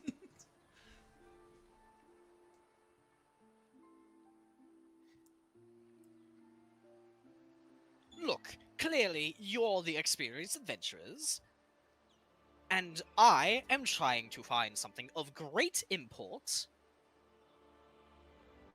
I have a compass, so shall we just I use your also pull out a expertise? compass. All right, you have a compass. Now shall we just use your expertise and hope that the island doesn't eat us or something? Give me a I'm- moment. I'm I'll- trying I'll to be be. I am trying to be very diplomatic here, but I hired you all for a reason, and I'm gonna just go around the sailors and ask them one by one, where the fuck is this thing? Can you point to it? Can you point it out to us? Otherwise, we're just wandering this fucking island for Was it these sailors that saw it, or somebody at the very least has to know. Otherwise, why would you go to an island like this? they're being Well- paid. They are being paid a lot of money by the academy. didn't Sandor point in a specific direction? North. Just north? Yeah, he pointed north. He said that it was found at the center of the island. The center of the very elongated island.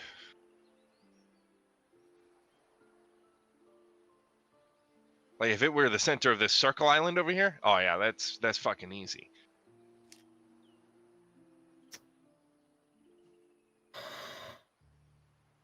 Yeah, you go around to the sailors, and the most they can give you are the same, are rumors from the bar about a ship that just keeps getting bigger with each drink that the sailors must have had.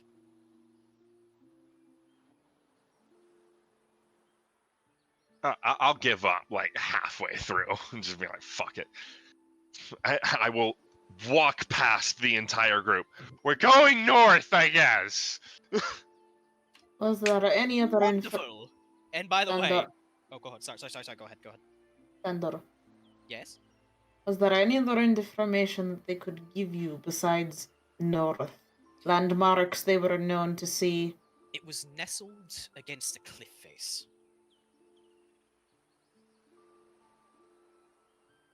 And given there's only one rocky outcropping on this entire island,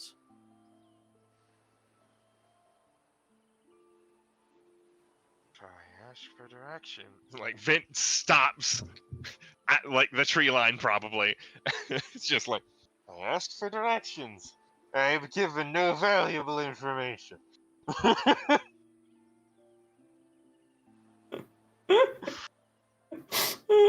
Valor restates what Vin asked in a different way and gets an actual response.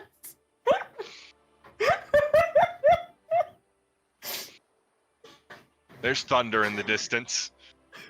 A tree falls over. I can't cast Shatter today. Lamau.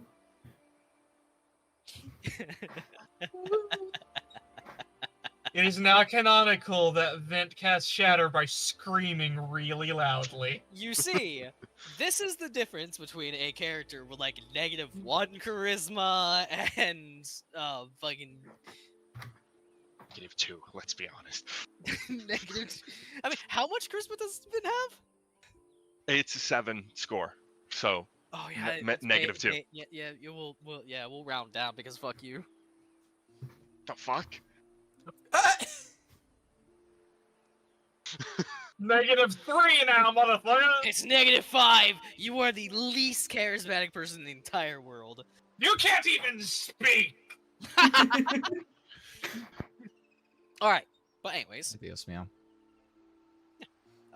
Sandor claps his hands, and you hear, by the way, Vint and Tsalia, you hear the sound of skin, not bone. I don't trust him, still try to stab him. Make an attack roll. Jesus Christ! Azure goes to grapple her. Make an athletics. That was out of character. Oh, never mind. Don't worry, that was just a joke. If that had been in Oh, this character, is- then yes, I would. This is reminding me of something that happens in another game where one of the other player characters got an automaton, and every single time he brings that automaton out, it tries to stab my character. Get fucked. Get fucked. We head towards the cliff face. All right. Make a survival check with advantage. All of us? Well, whoever you think is leading the group. Vint is in front. No one, yeah. If no one is explicitly leading the group, then yes, everyone. What's your Vint's- survival? 3, but Vint's in front. Uh, I got a 9. Fair enough. Fane and It was Valor. at advantage. It was at advantage? Yes. Yes. My dumbass. I would like to But say Valor and Fane are probably helping. Well, Because they Valor, already- Okay, Hmm? go ahead. Go ahead. Say your I thing. mean, never mind. It doesn't matter. No, you said Valor was. No, doesn't matter. Okay, so Fane and Valor are helping, but Vint already got the advantage from the compass. I wasn't saying as the help action. Oh, As in, also. go ahead. Roll mean- survival for both Fane and Valor. I don't. I mean, I don't have to roll for them. The roll's already happened. What were you gonna say, Butts? I don't know if Fane can help find things when he can only see 30 feet out. That's kind of a good point. Yeah. Then why Like- does he have proficiency in survival? Because when it comes to finding things within that 30-foot radius, he's really good at it. He could fucking find berries, but he's Plus- not gonna find the ship on the mountain. Plus, he can see 30 feet out, but he can hear for further. And he has advantage on finding stuff with sound and smell. He'd be able to. He's a real good tracker. He could absolutely blind hunt. Yeah, he can fucking click his tongue and hear the footprints in the fucking dirt. He's a bat. He's a bat in disguise. whether through the frustration at your own inability to people, Motherfucking stupid bitches. or the fact that maybe you just don't know how to use a compass right because you're, a little bit of a stupid. I'm kidding. I'm kidding. Wow! What an asshole! You do wander a little bit off course a few times, but it's hard not to just go towards the rock face that is dead ahead. So the few times that you do kind of lose your way, you just find a place where you can look through the treetops and go right ahead. And eventually, you come to an area that seems to be more at the base. You can definitely see a larger sheer cliff that is rising up, and the area around you is a little bit more hilly. The map is different. That's not supposed to be. Oh my god. We're in Petalglade! Why is this not behaving? Thank you very much, please. You see, things on Roll20 changed, and they don't want to work, and I don't like that they don't want to work. Rip. I will be right back. I think I go to the bathroom. Can I just send the players to this map? They fucking changed how, this works. They could at least let me just shut you fuckers there. There we go. I figured it out. It's a very black map. Because of the density of the tree cover, it is a little bit harder to see straight ahead.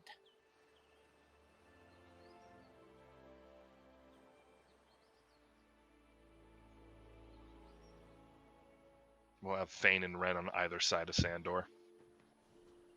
Well, in theory, this should be the area. Where? Bane and Ren? Oh my god. They don't exist! They ghosts! Disappeared.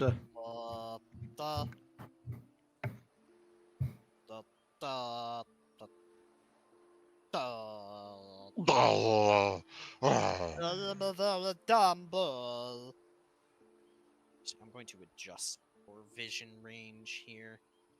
Now that I can actually see what it looks like, I would like to give you more ability to see.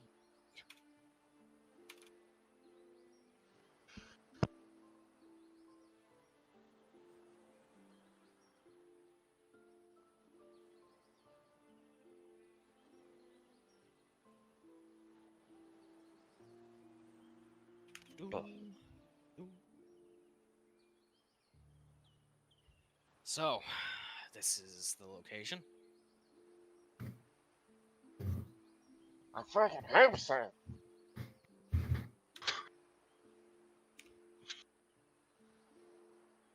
He really is bitter about not being people, isn't he? Was that Ren or Sandor? That was Red. Okay. Eh.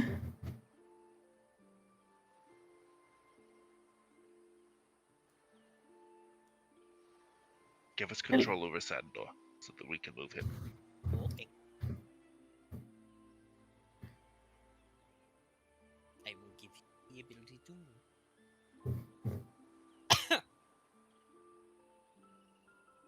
God, I better not be getting a fucking cough again.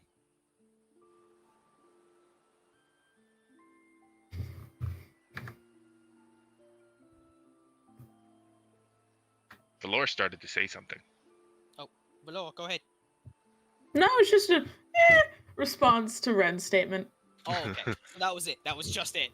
Yeah, it was just Right, and we are, I suppose, waiting for Tsalia to get back. Yeah. Should I be in the front or the back? Probably the front. You're kind of the fighter. Just a little I bit. am the chunky bitch. Chunky motherfucker. plate wearing head ass.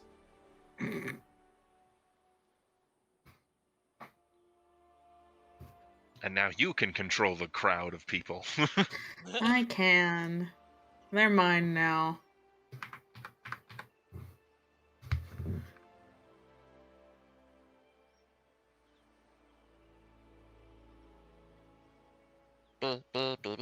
Oh.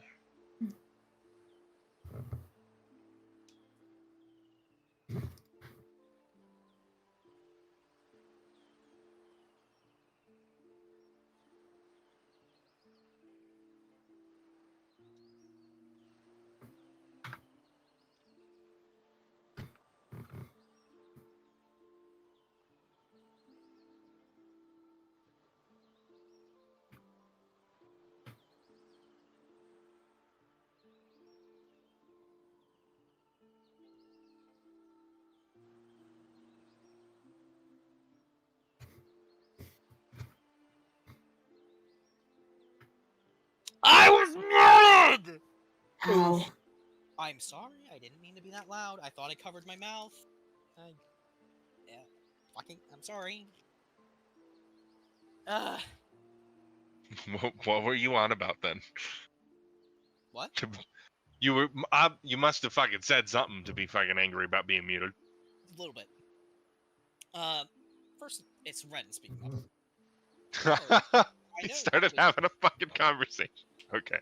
You know, Yeah. I know this is a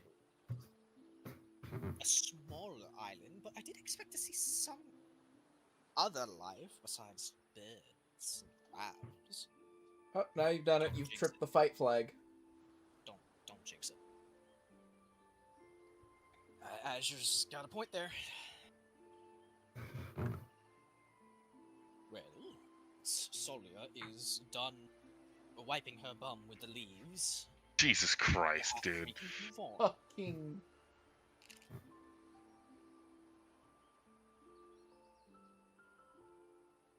She tries to kill me like every other day. I should be allowed to be snippy from time to time.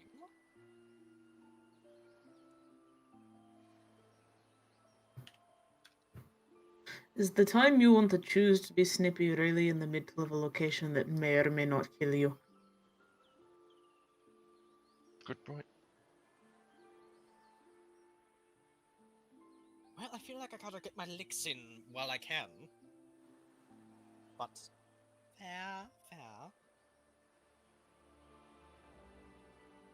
Hello, I'm back. She's Hello. just All so right. mean to me.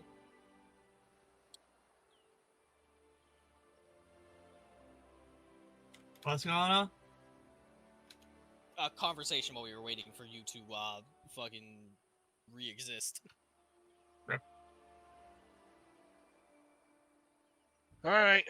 I see something up ahead. Come on.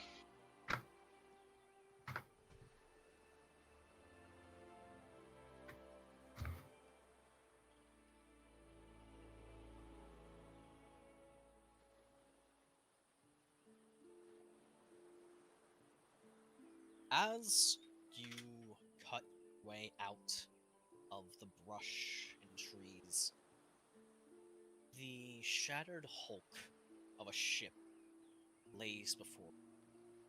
It's sleek, but aged.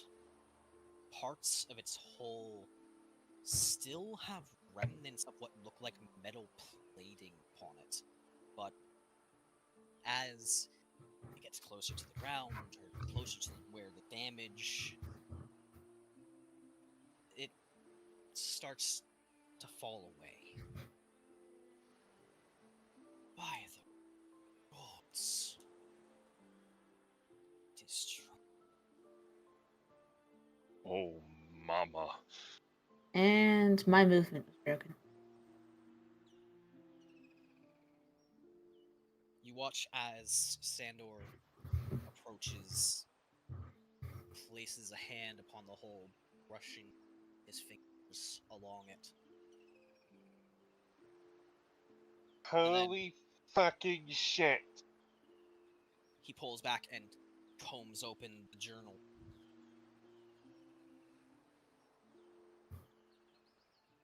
Oh, What are you gaping? Oh my gods! Yeah. What in the blazes is that? I love that everybody's left the boy.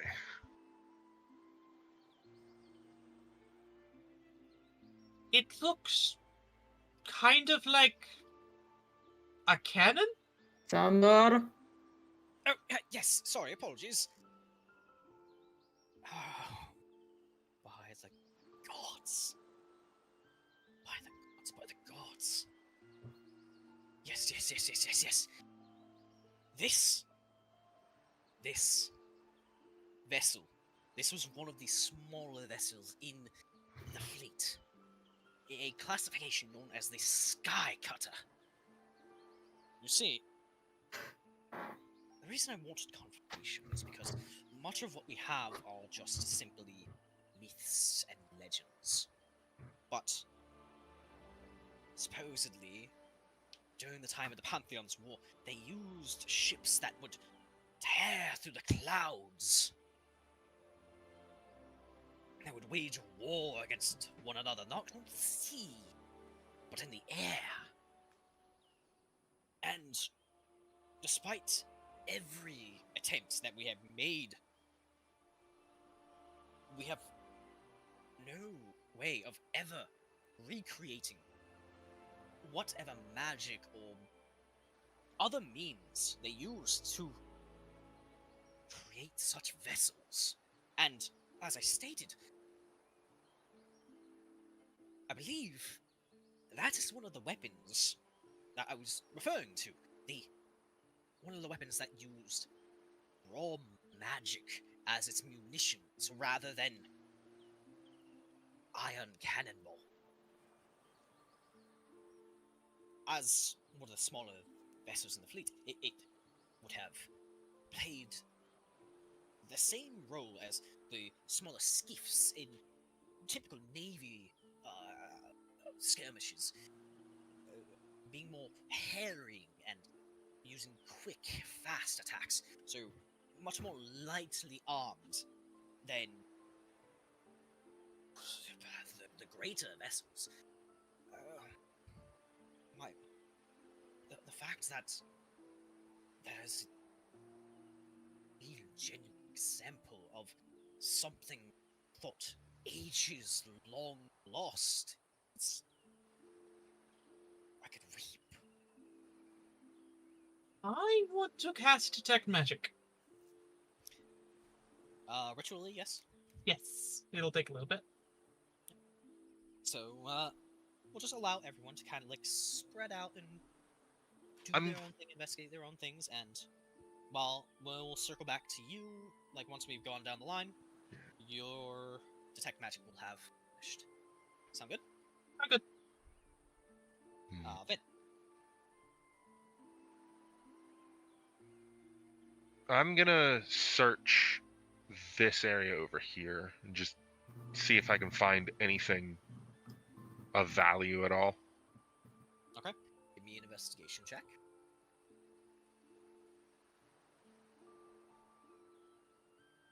And Azure and Valor, what are you going to do? 24. Oh. I figure I'm keeping an eye. Well, actually, Sandor is kind of in the middle of all of us, so probably keeping one eye on Sandor so he doesn't wander the fuck off. Because I swear, if one, I would not put it out past put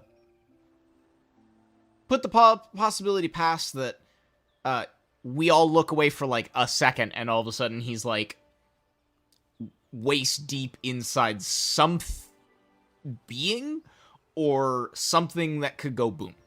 So, but with that, I think that's mostly what Azure's doing. Just, yeah, Ren's right there. There's multiple people with eyes on him. But just on the off chance most of us happen to be looking at some other direction, best somebody's got an eye on him. Alright. And Valor. Valor's probably paying less attention to... Actually, I think the lore looks around, less to try and find information about the ship itself, and more to look for, say,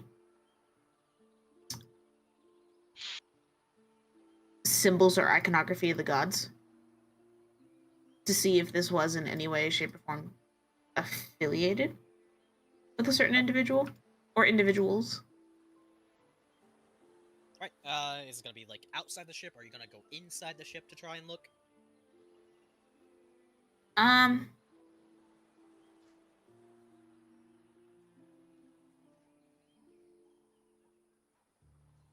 Let's start with the outside.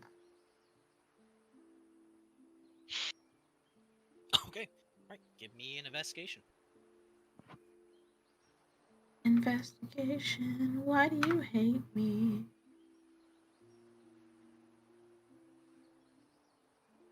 Because I like seeing you suffer. Suffer.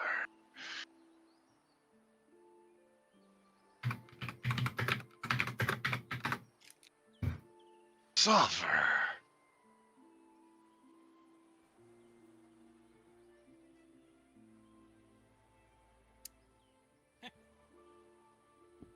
So, Valor, could you do me a favor? Just move over here.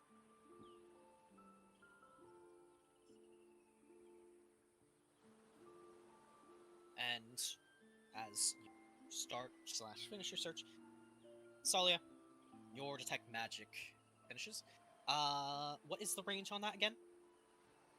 I believe it's 30 feet. 30-foot radius. It goes through a little bit of metal, I think. Goes through 3 feet of wood and an inch of metal. The only magic you detect within your sphere comes from you and your party. Whatever magic that fueled this weapon has long since faded. Mm-hmm. There's no magical signatures off or anything itemized wise? No. Hmm. Not in your sphere of radius. Okay. Your sphere of influence, sorry. Yeah. But going back to Vint, Me. as Valor kind of tries to brush around a lot of the wreckage and the overgrowth, I want you to make me a dex save. Dex save.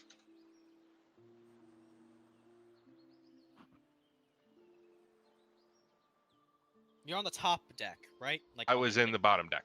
Oh, so you're actually okay. Never mind. Don't make a dex save. Like, no.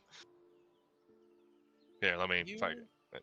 dig through the wreckage, and this is all it's just like the last ruins you had explored.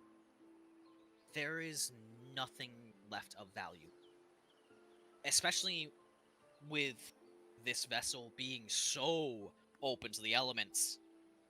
It's a miracle that it's even anything more than just a pile of rotting wood and maybe some plates of metal.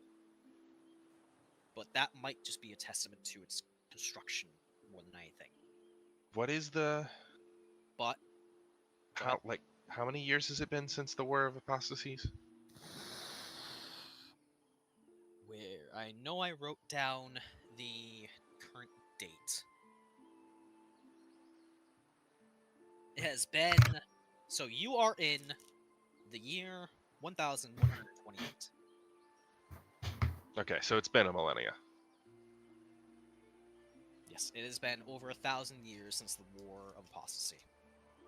So this entire ship should just be decayed to the point where it can't be seen anymore.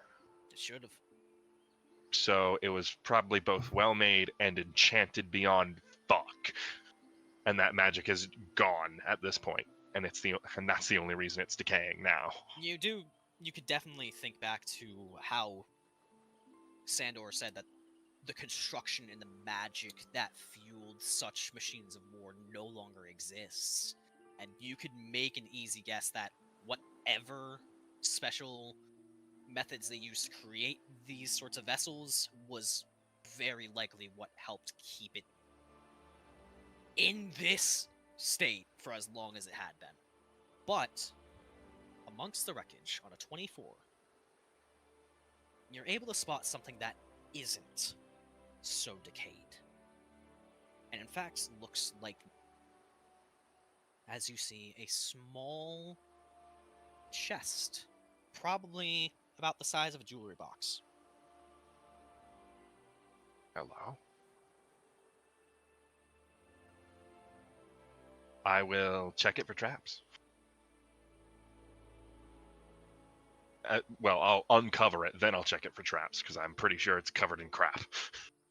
Go ahead and roll me that. We will get back to that as we go down to Valor. Unfortunately, Valor on a 9, especially with how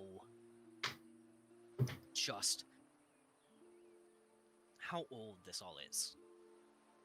You're not...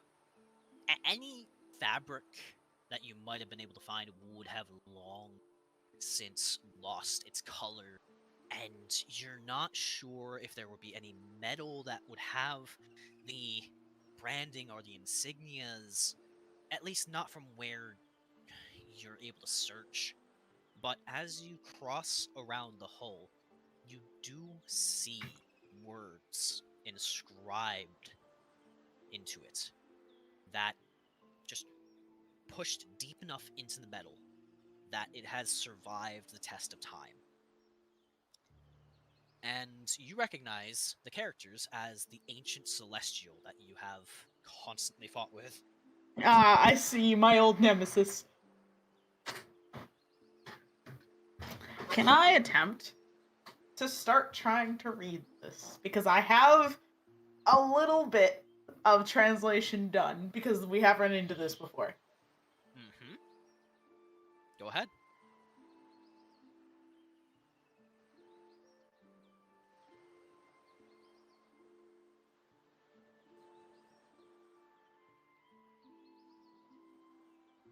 So that would be...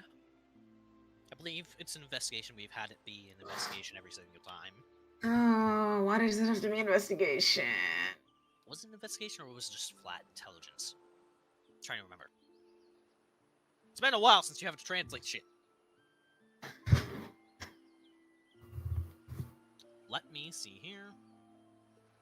Valor's the only one who can read this language, and his int isn't the greatest. No, that would be, I believe, we said history?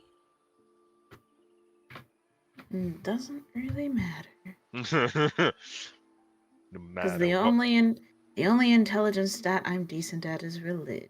So no matter what it is, doesn't really matter. Actually, I would, in this case, accept religion. Thank fuck. I'm gonna start. I know Valor's been doing this as we've been going on, but I am gonna start writing down more and more of this ancient celestial language. Every single time we come across it, he's been doing it. He's gonna continue doing it, because at some point, he's gonna get decent at this translation. And hopefully sometimes I don't have to roll. Eventually, you'll learn the language. The 13. Yes. I will give you.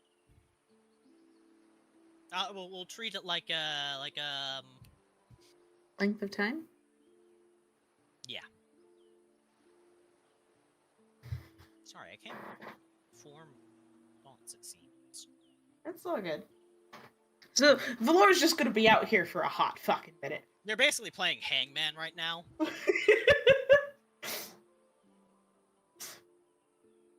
Valor just sits himself down. If it's low enough to where he can sit and still see it decently, he's gonna sit himself down, pull out his notebook with the rest of the scrolls from the other ancient celestial we've come across, and what he's very slowly been able to translate, and he's just gonna sit here and play hangman with himself.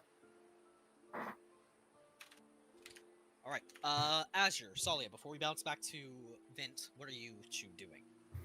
I would like to start searching the wreckage over around this-ish area. Any magic No, at all? None. not. You're just within- walking around the whole shit with the tech magic up, basically. Kind of, and I'm specifically searching over here. Okay. This looks interesting. Investigation? Go ahead. Investigation. 25. Boy. Damn. That's better than mine. And By Adam, one. What are you up to?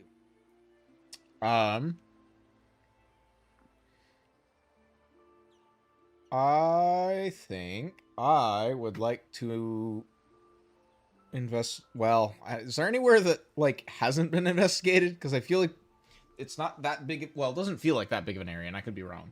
And it feels like most people have covered stuff.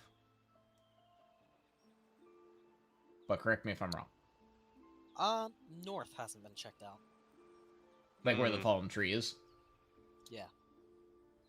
All right, Is I'll it take a swing at it. Past that?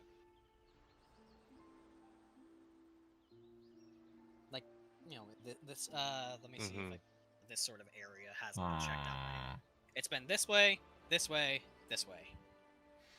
And is Yeah. this? Yeah. Don't. That's. I'm getting the heebie-jeebies. Yeah, Maybe. I see what he's doing here. Maybe later. You Maybe asked- you once. asked me where things have been Well- searched. I told you what's been searched. No, you answered my question. I just don't. The lack of visibility concerns me. So you've answered my question, and I appreciate that. That does not necessarily mean that I'm going to just automatically investigate because I don't like this area. You it don't makes me have concerned. dark vision. No, I do not. And that is the other issue. So, I'ma just keep my eye on this bitch.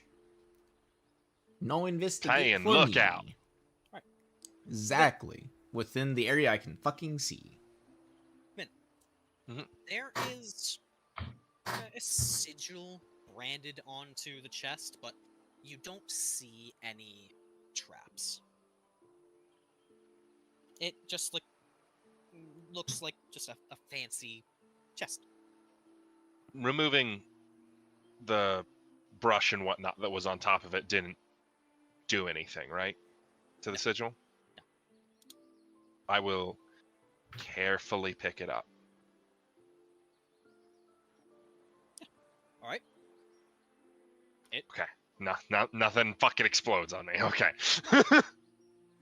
And I will slowly and carefully walk my way towards where I last saw Tsalia. Because I know she's got magic. And knows what magic shit is.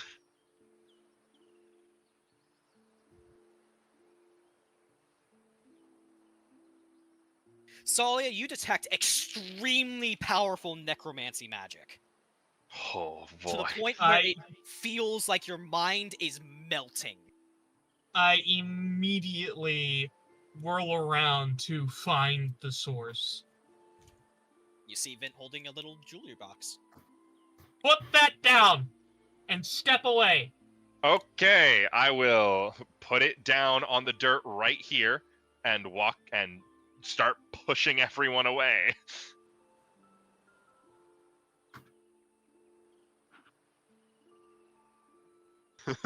You can tell that the glyph on this chest is what is radiating this magic. And Uh-huh. there are hints of others, lesser magics in there, but the dominant one is necromancy. That is most certainly a trap. Glyph of Warding, I imagine. That would probably summon all the dead things around here.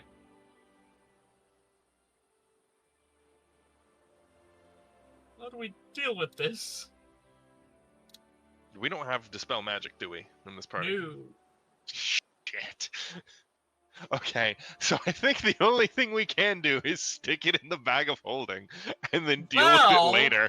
Hold on. Sandor is a wizard, yeah? Oh, God. Sandor, do you have Dispel Magic? Let me see something. It is a 3rd level spell. Abjuration. And wouldn't it be crazy if a certain cleric had it? Or not cleric. Druid? Fucking druid, thank you.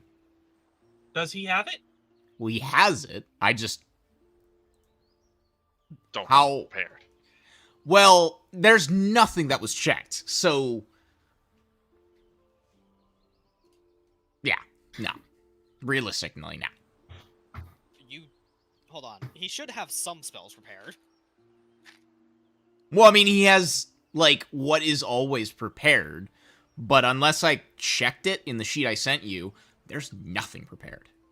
And it's possible, well, and I say that because it's possible the sheet did a derp, and... I think it's the sheet doing a derp. Okay, let me actually pull up the thing, because that's why I say that, and I'm also pulling up the thing. Give me a sec. Because you do prep your spells every long rest. We're supposed to. Am I in the habit of it? No. But do I at least have something set? Nope. I got fucking shit. I fucked myself. Nope. Alright, roll like a fucking d20 to see if Rin had the forethought to prepare Dispel Magic then. How many spells does he know and how many can he prepare? His Jesus, he class knows plus a his lot. wisdom mod. Well, so the spells to prepare is 11. He knows more than I want to try and count by hand right now. He knows the entirety of the druidic spell list because druids and do not have restrictions to their spell list like wizards do. Correct. Yep. Give So me- It's anything- 23 at first level 1. Sorry. Just real quick, give me a wisdom roll for Ren. Because that would be more for forethought and just retained knowledge. Oh, Jesus Christ, there's like 60 some fucking spells between first and third level. Okay, give me a second.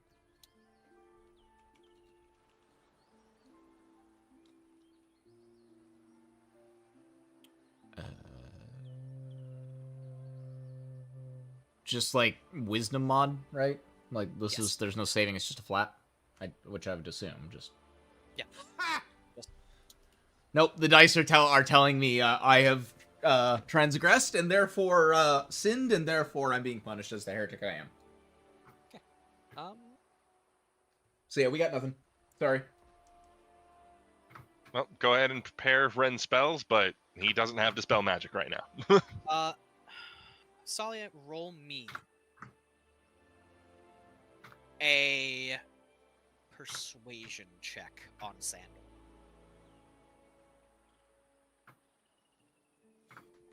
Wait.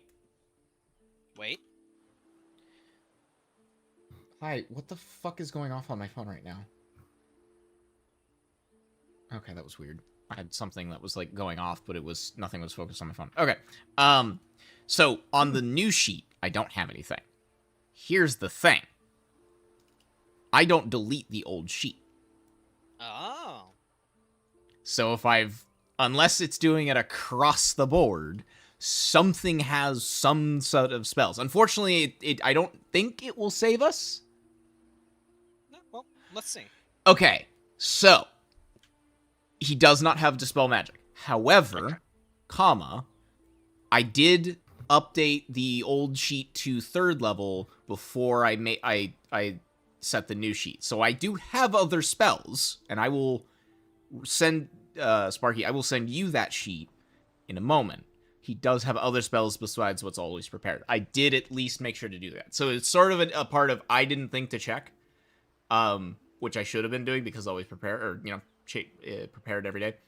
However, because I know I tend to do that, I did have a failsafe. So, unfortunately, though, I was hoping it would be there, but unfortunately, it's of the 3rd level. Dispel magic is not checked. Apologies for the constant interruption. I was hoping I might be able to bring dispel magic into this, but No. It's smart, but it's, the sheet decided to fuck you up the ass. Like, it's not your fault. It's just it being glitchy. But Sandor stares at you, Tsalia. I do, but typically that is something you would have to pay for. That is a service that is offered, but does not come for free. Sandor, this might be life and death.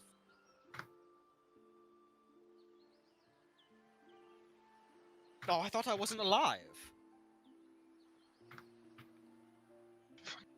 How much is the Well- service?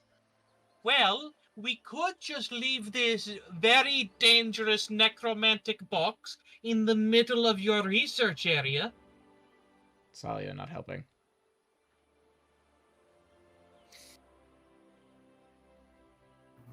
$100 gold. I will. That pay for it. is that is towards Vint. I will pay for it.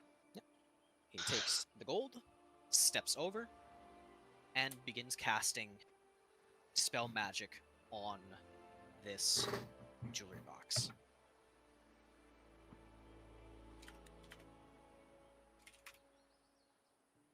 And it's instant as the ward flashes, and you watch as a pulse of energy flows down to the lock and then snaps off. Like this invisible second lock falls away and turns to dust, leaving just the jewelry box and whatever is inside it. And Okay. you can't discern what is inside, but you can feel a deeper magic, and it thrums, almost like a heart. It should be safe to open now. Okay. Everybody step back. Valor! Defense position. How far through this am I? You're almost done. It's fine.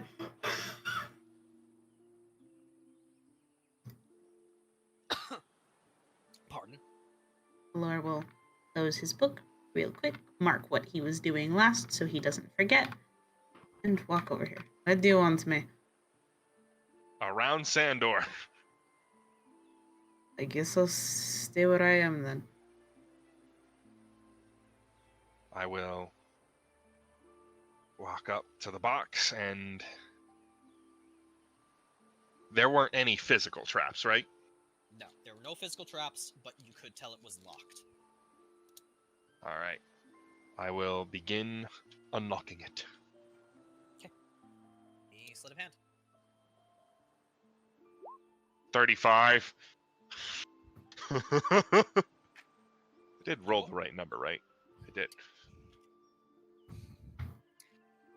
You know,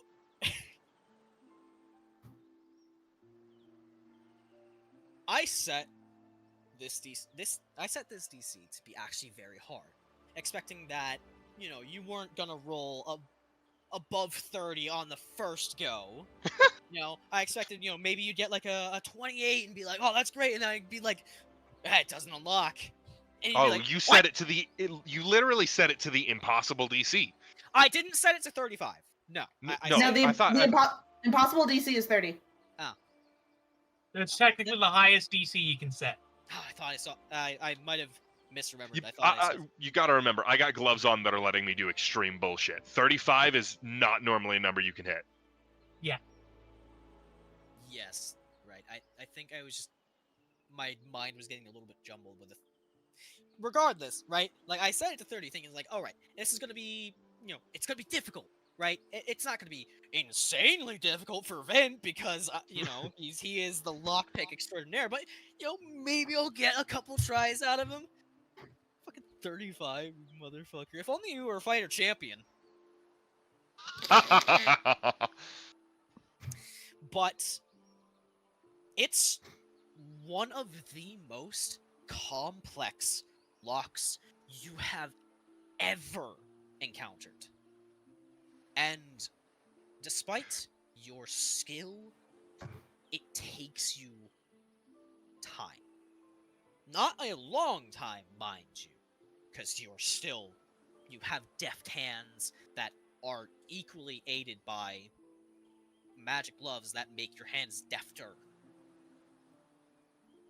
But after about 10 minutes, the mechanisms fall into place, and the lock clicks. Wipe the sweat off my brow. Fuck. That hurts. Fucking. It's a bitch of a lock. And I will put my lockpicks away and carefully place my fingers on it. On the lid and slowly start lifting it up. Keeping my eyes inside for more traps and shit. The box opens, and inside is a fine, velvety red silk that lines the entire inside. And in the base is, like that sort of puffed up stuffing sort of material. Upon it, you see this what looks to be a piece of the handle the handle piece of some old weapon with a glowing red crystal on its base and just gorgeous, almost just artistic masterpiece level detailing and accents that cut off right at the point of its break. And Tsalia, you can feel that thrumming heartbeats coming from the gemstone on the base of the handle. Okay, who was playing the heartbeat sound effect? That was my throat. Uh-huh. Going to approach and look at this gemstone. Are you looking directly in? I suppose so. Okay, give me a wisdom save. Oh, joy. No. Vint is also looking at this thing very carefully. He's not getting slammed with it, is he? Were you directly looking at the crystal? He's looking at the entire thing, scanning it top to bottom. Like he's. You would not have looked at the crystal long enough or directly enough for whatever is happening to catch you, and you fail. Damn.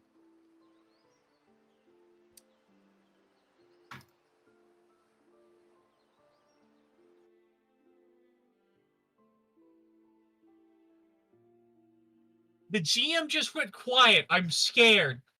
I have a feeling we all know what this is.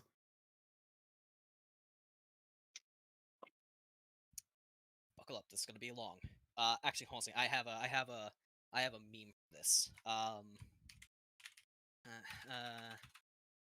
The phrase "I have a meme for this" is not reassuring.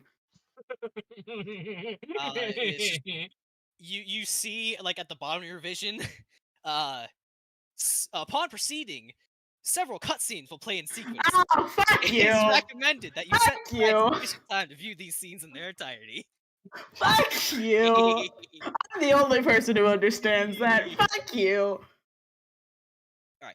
First and foremost, you will take 30 psychic damage. Oh my god. What the fuck? And you will also take a point of exhaustion. Say that again. You will also take a point of exhaustion. Okay. The reason why will become apparent soon. As you stare into this crystal, you watch as this mist roils inside. Its beautiful ruby color, its deep crimson, and something stares back. You see flashing visions as your mind is stretched, your soul feels like it's pulled across time. You see a young man working a forge. You feel the heat of the flames, and it almost overwhelms you. You watch as with each strike of his hammer, each quench of the weapon into its medium, each polish, each visit to the flame, he grows older.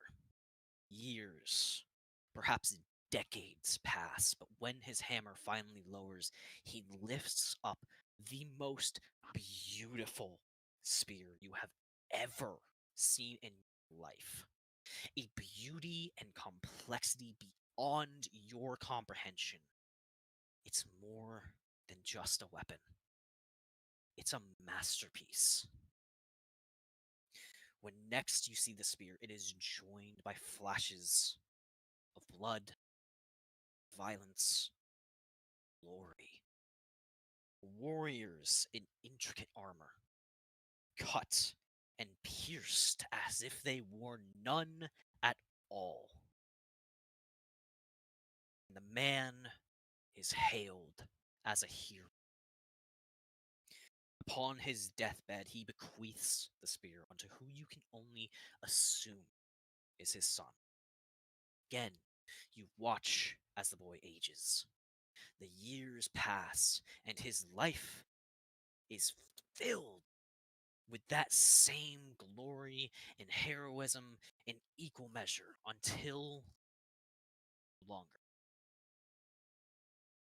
Held in the arms of his comrade, watch as the light leaves the man's eyes. His comrade raises the spear in his honor. When he rises to stand beside a monumental figure. Even at a glance, you can see the divinity in the massive man.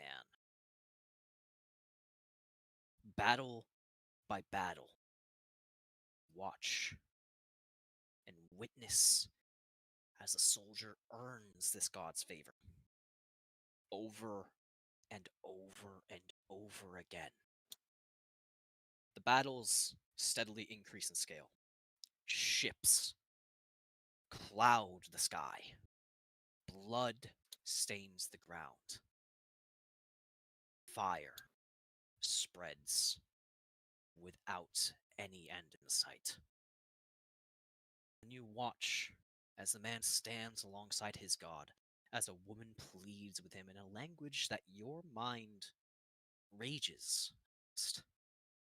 Some deeper part of you and your being feels that it knows this language, but your mortal mind refuses to comprehend. You see pain and heartbreak in her eyes. More than that, you see deeper, and know she too is of divine origin. The warrior's god turns his back on her, and he lifts his spear and cuts the goddess down. The weapon sunders her domain, and you feel the spear's hunger as something deep within devours her divinity. Upon the man's forehead, an emblem burns into his flesh. This god chosen leads armies in violent war. And you watch as with each stab and each strike of his spear, other god chosen fall before him.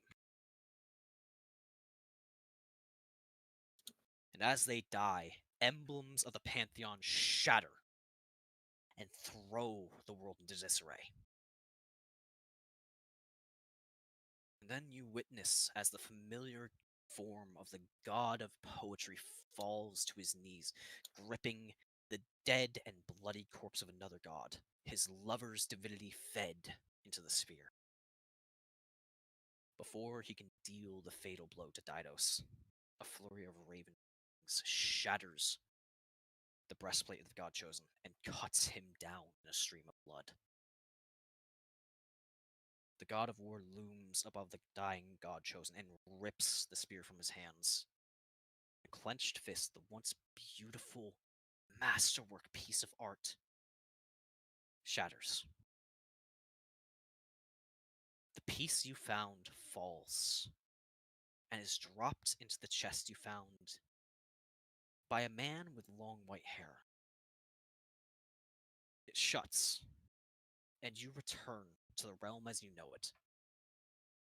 Your nose and eyes dripping blood as it feels as if your mind and soul was ripped and stretched and dragged along the very flow of time and space itself.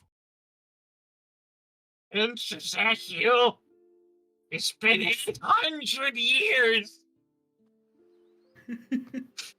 How long does this take for us? You watch as in the span of not even a second or two, Tsalia approaches Vint, looks down, her eyes dilate, and blood begins to pour from both her eyes, her nose, her mouth, her ears. Vince Tsalia! still just looking at it, and then blood probably drips down onto it. Yep. Oh shit.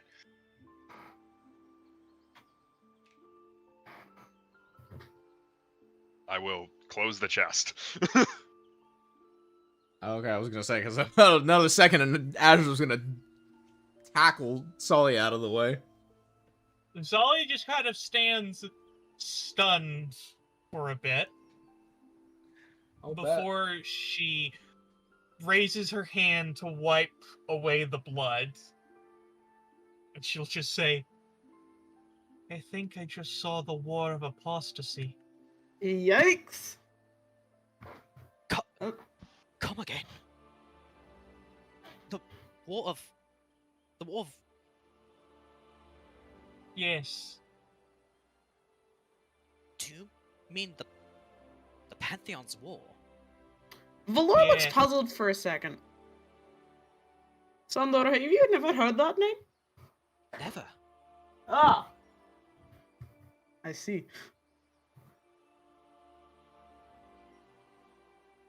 You look haggard. Here, and he takes out a health potion and hands it over to you, Tsalia. I will just slowly take it and just sort of look down at it before I uncork it and drink it. What type of potion was it? Potion of healing. So that's 12 HP? Believe That so. correct? Yes. Yeah, Okay. I believe so. This, yeah. Yep. How long was I gone? A couple of seconds, no longer than that. I saw hundreds of years pass by. What was in the box specifically? The hilt of a spear that was used to kill gods. That's incredibly concerning.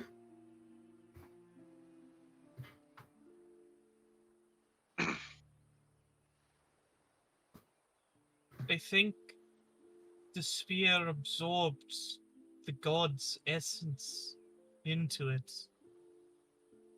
I'm going to relock the chest.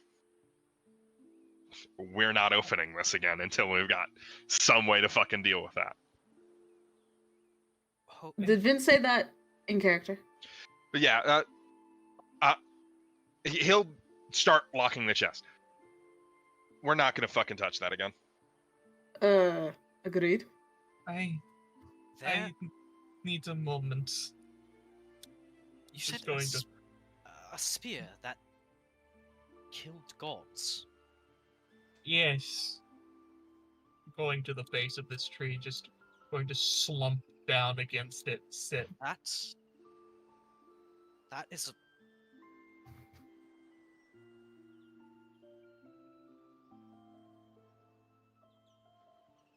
He pauses and opens the leather-bound book again.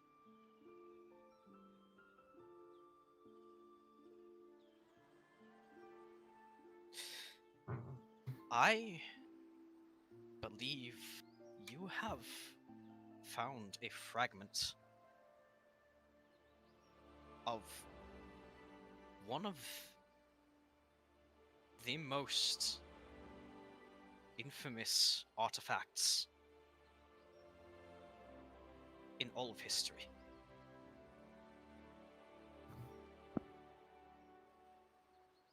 The God Render. Once known as the Archimedean Spear,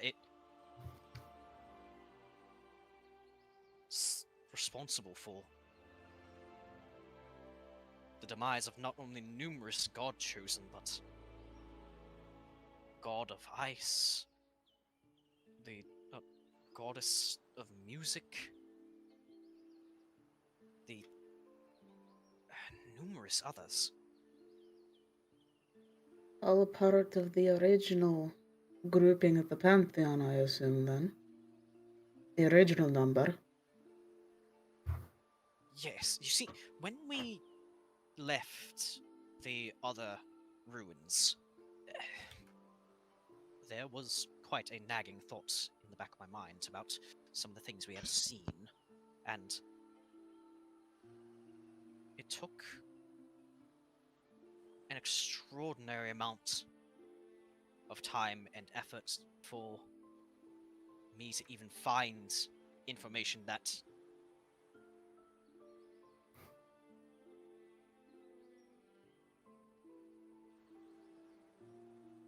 you must protect that fragment with your lives,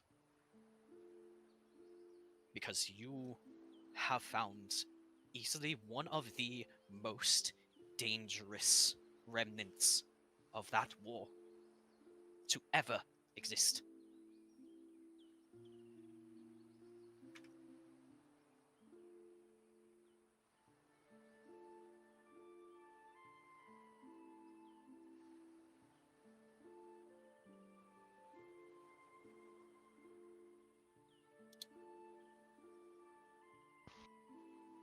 Okay. Well, I definitely want to fucking invest in a warded vault now. Anyone with me?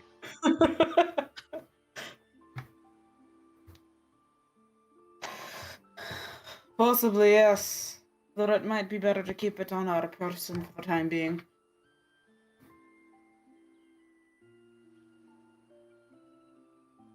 We should, in my opinion, though I am the one that is being protected, we should take a moment to rest for Tsalia's sake.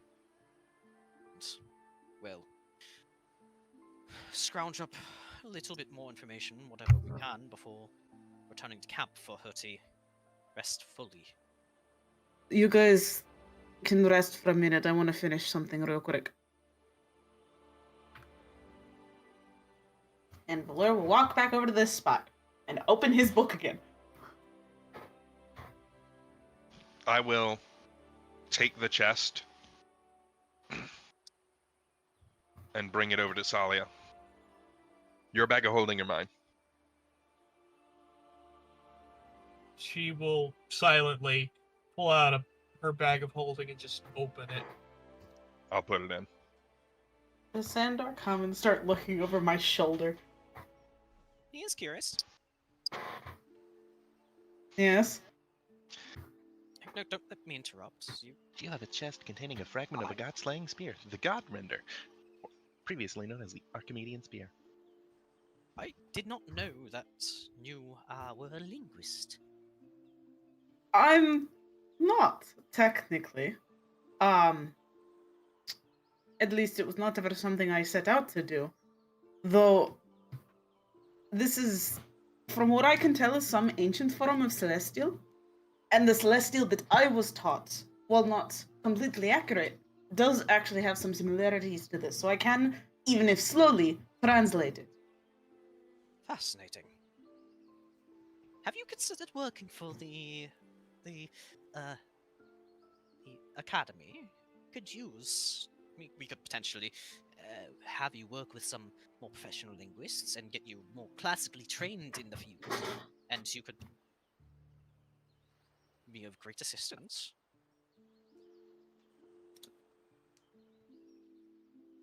Well, the training would no doubt be useful. I don't know if I'm the kind of person who's cut out to be in an academy. Well, there is a lot of field work involved.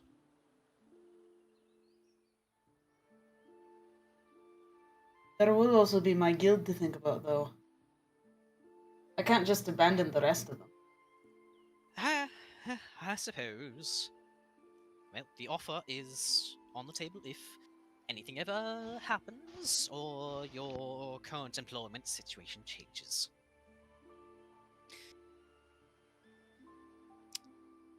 Do I finally have this translated?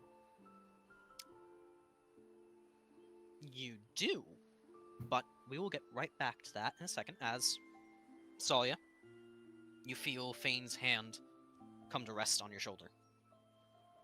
I don't look up. I don't flinch. I just keep staring into the distance.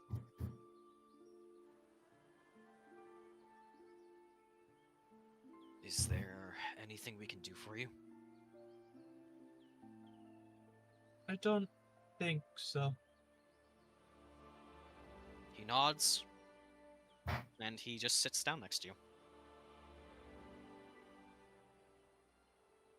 I'm just going to keep being quiet.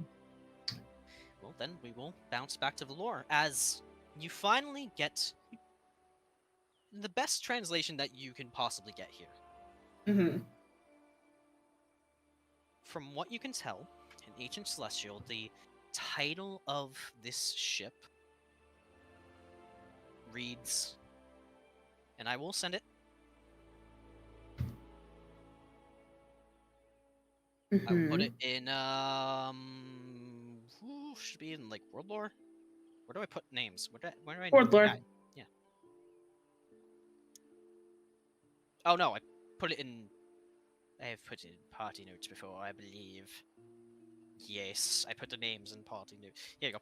So, it is titled Nero's Wings. Nero's wings, huh? I do feel like the fucking spear bit, though, should go into world lore. I will put that down. That is not world lore. Yeah, that's why I stopped typing.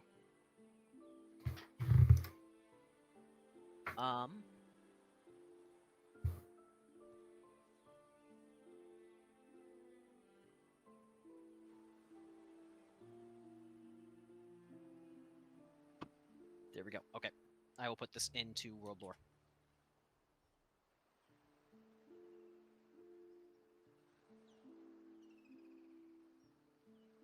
And I flubbed. It was the Goddess of Ice and the God of Music. Gasp.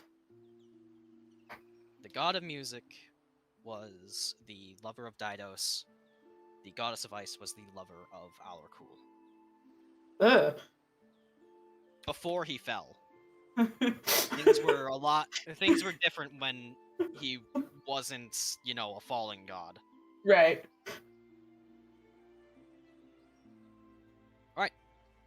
But you say Nero's wings, and Sandor perks up. Nero? Yes, the N-Y-R-R-O? yes. The vessel's name's Nero's Wings. Ah, interesting. I think we might have an idea of who might have used this vessel. Oh. Nero is the name of the White Raven of Deus. Legend has it that Nero was the only creature that was able to find Deus in his prison in the Nine Hells, and it sacrificed itself to give Deus the strength to break free. The story goes that after reuniting with the one he loved, the first thing he did was resurrect the bird who saved him, giving the raven its distinct white feathers. Supposedly, in the dead tongue of the world before the war, Nero was supposed to mean little hope. Valor writes this down because Valor might be talking to someone in the coming days.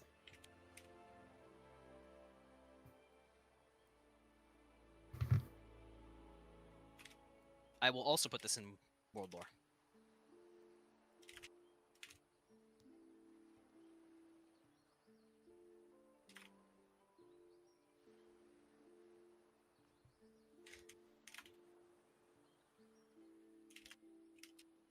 Okay, there we go.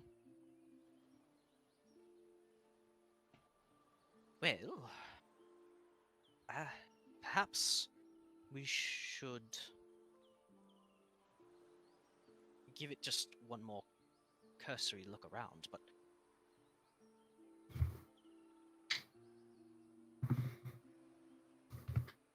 Oh yeah, Tsalia's 25 investigation got interrupted. oh yeah, Oops. Oh well. I'm not too bent up over it. unfortunately, even with the 25, just There not wasn't anything there. there's not too much of note. You do find, you know, remnants and signs of what must have once comprised this ship. Definitely towards the helm, you can see faint remnants of what little possibly remains of any sort of fabric that likely acted as a cover overhead. And the helm itself is not it's not traditional. It's got a similar shape, but there are a lot of old rusted pipes and valves that go to nowhere anymore. But then Vint comes up and you detect that and everything goes to shit. Yep.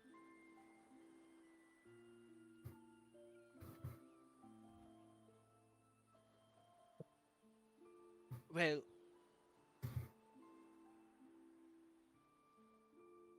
I will leave the call to the adventurers, but hopefully we can find our way back quite easily. I'm willing to give it one more pass, but hopefully we don't have to worry about magical bullshit anymore. I don't With our imagine luck, I don't anything think else. that's happening. All right. I am going to climb up and actually search the top part now. All right. Is anyone else doing anything? I mean, aside from Tsalia, who is currently traumatized as fuck. I would say I did see the NPCs move. Mhm. Fane would stick by Tsalia. Okay.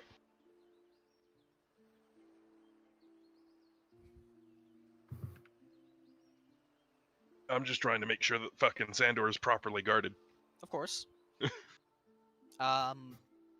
Zeph, you were gonna say something. I don't remember what I was gonna say. Oh shit.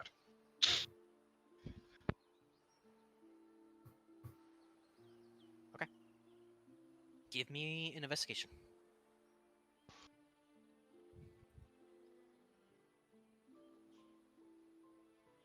$18. Alright, Now a deck save. What is the arc that you were traveling in? I climbed up these stairs as best I could, and then basically went straight over here and started going from there.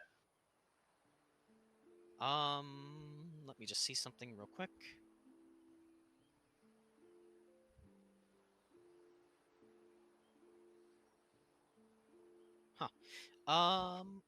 Once you get to about here,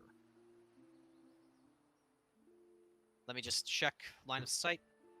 Whoopsies, that was not the measuring tool. I almost grabbed you and threw you. Oh, yeah, okay. So it would be within line of sight. You actually see the remnants of something up here. 40 feet, I believe. No, you have like 45 feet of vision. You can tell just at a glance, they are what remains of headstones.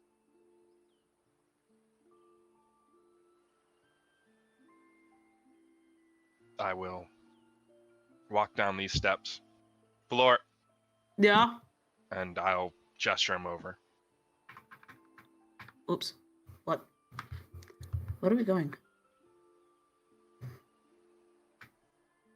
Ah, As soon as you say that, you are greeted by 3 old, worn tombstones. Oh.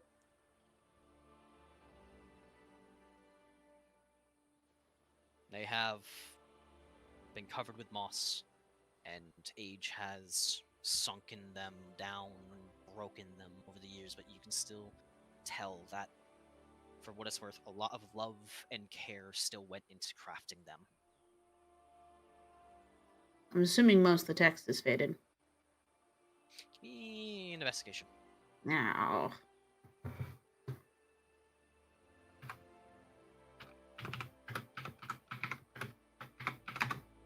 $14.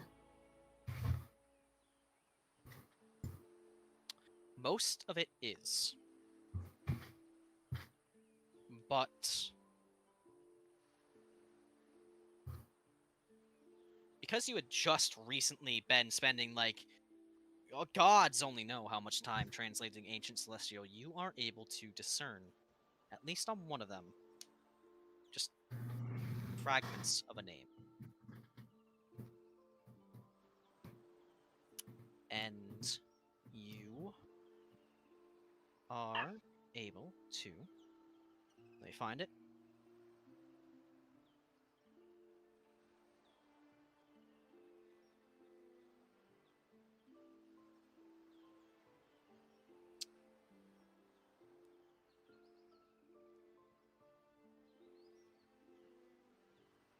You find fragments of... Let me type this into party notes.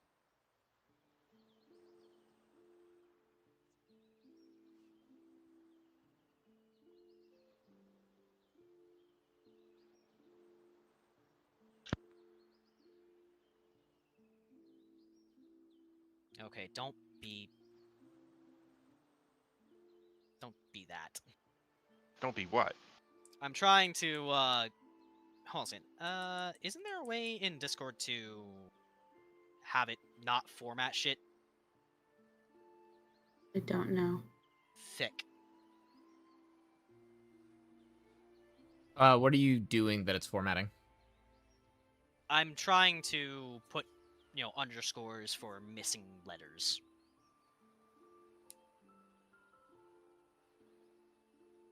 I have an idea. Oh, that is a good question, because the problem is markdown underscores, I think, are used for underline. And so, depending on how you enter it, it will read your input as markdown and will apply underline instead of the underscore. You Trying to use think how dashes like that. But there's got to be a way to like enter it as plain text. Or I would think there would be. I just don't know what it would be, unfortunately.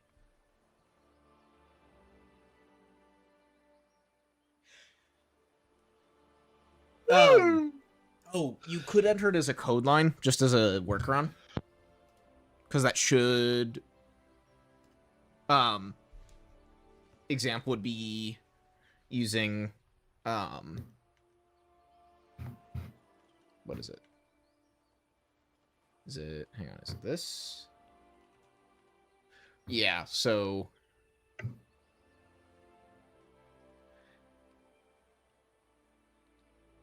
I believe for the code line, it's like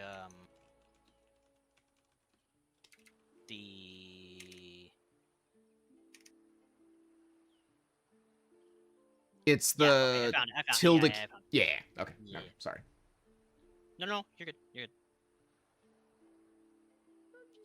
No. No, you're good. No, I know. I was being dramatic. Sorry.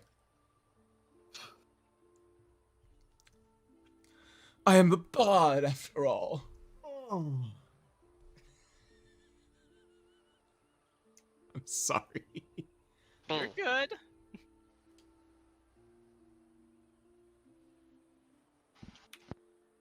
Okay. Is it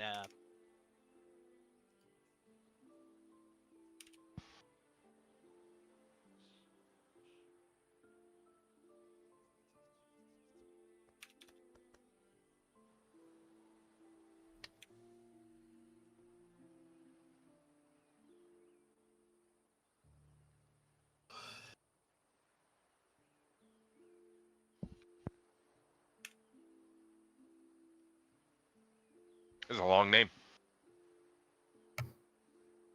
Oh my.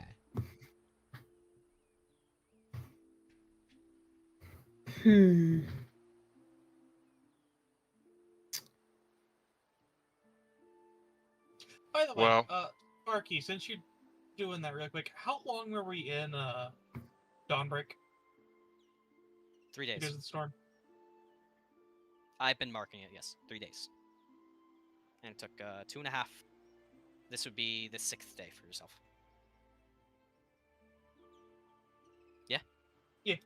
Yeah. Volor will take out his notebook again and write down the letters, write down an approximate translation, substituting in below the second line a couple of letters is what he thinks a couple of them might be, but doesn't distinctly put them in the weird translated version he put at top, so everyone can kind of see what he can read, and then the portions that he slightly fills in that he thinks is below it.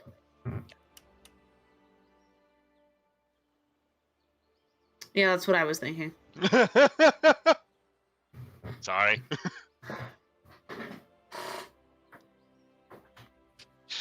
No, you're all good. I have no idea what the fuck the name could be, though. Names are weird.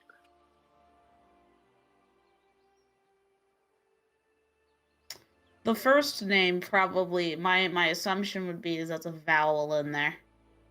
My brain tells me it should be Olivia, but the L and the V are on the wrong side for that to work.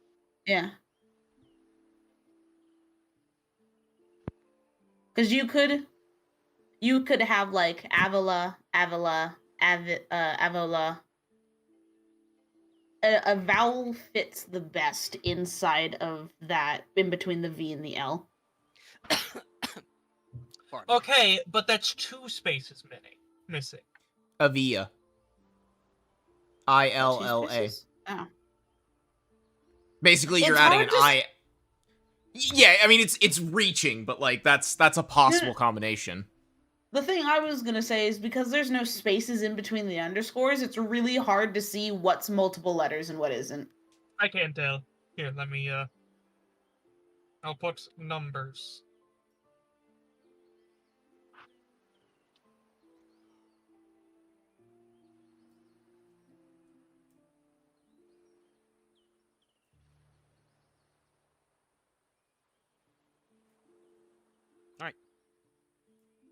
with that done, you are able to transcribe the best you can.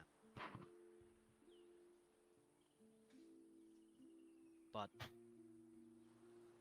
it's easy to see that whatever happened to the ship, whatever might have come of its journey, the care shown to these individuals that time and history has long forgotten. It was an act of the deepest love and respect.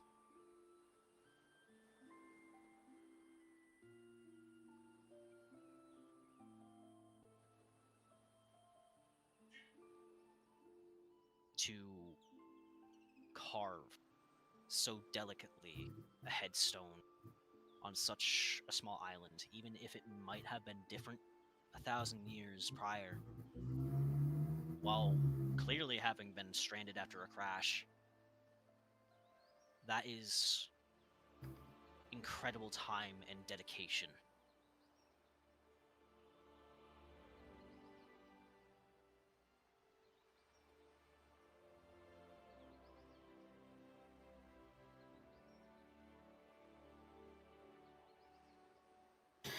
Valor will kind of pull back after looking at the headstones and close his eyes and give a little prayer to the headstones.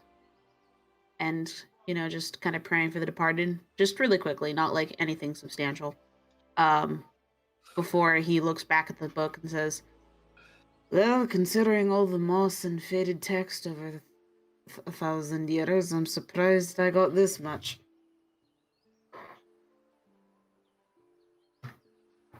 Honestly, I'm willing to pay you extra for that. Not for your book, of course, but just the fact that you were able to discern that information is worth an incredible amount for us. Of I course. believe I'm going to have to be raising your pay substantially for all of you.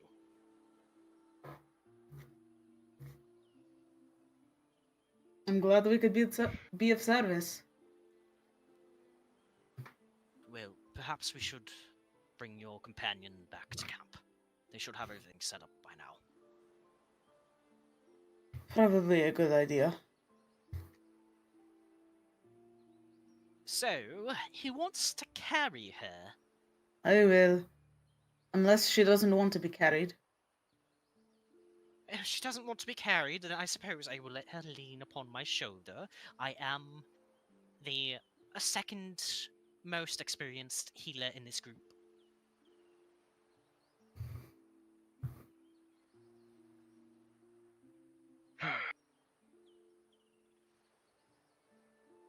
You're just as experienced. I would like to boast Azure's ego, He Yeah. deserves it. Fair enough. Lead on. Vint will slide down the hill. If Azure could hear that, he'd just give him a look and just, I'm a god. What kind of ego boost do you think I need? You weren't there. You weren't there for the conversation. Fair. Are we good to go? Yes. I'd probably have just been keeping an eye on Tsalia because, Are you I'd like good? the party member to not Sorry. just die. Sorry, my bad. No, you go. Play it off. Are you okay to walk, or would you like to ride on my back? I can walk. Fane, without saying anything, if you were to look over to Fane, he's offering you a hand up. For once in my life, I take it. Damn. Yay, all we needed to do was traumatize. Drama bonding! It is firm, right? As he pulls you to your feet, but you can tell there is a care in how he does it, so it doesn't exasperate what is already going on with you. Yeah. Like he's giving you a great deal of respect here. Thank you. He nods. Don't mention it. And we walk. Come now, Tsalia. If you need to, you can use me as a walking stick. I assure you, I only bite Azure. I Well, think I'll be able to make it. You only bite me. What kind of sick games are you planning? he winks.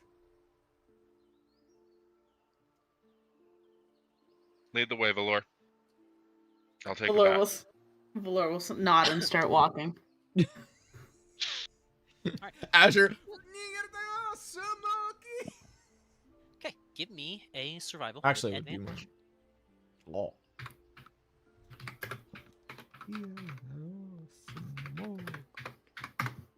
21. You are able to find your way back very easily. It's not hard for you to retrace your steps and cut a path straight back. You're even able to mark a few trees here and there just to more clearly highlight the way back and forth. In case any other would-be stray scholars wants to go rummage around a boat, That's not a boat, that's a ship. a sky boat, Sky ship. Sky Titanic. Not big enough. Near. By the time you all arrive back, the camp has been more fully set up and realized. There are some more workers that are trying to get a head start on constructing permanent buildings with some help from sailors that have come ashore. It's coming along nicely, but by the time you all do arrive, it has started to become late. The sun is starting to dip below the horizon. The sky's a brilliant hue of purple as stars begin to peek out from the inky black.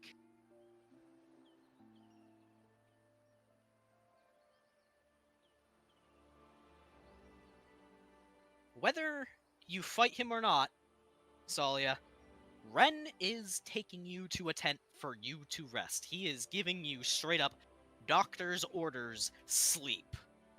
Got him. I do not fight, and I pass out as soon as I hit the bedroll. As you drift off, you do feel a cool sensation as he places a damp, cold rag upon your forehead.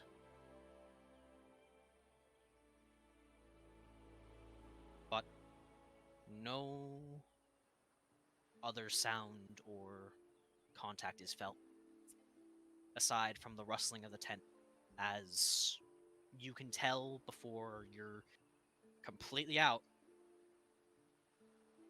he leaves you to rest. As for the rest of you, tents have been set up for you, but it seems like rations are a fend for yourself type deal. Mm-hmm. Damn.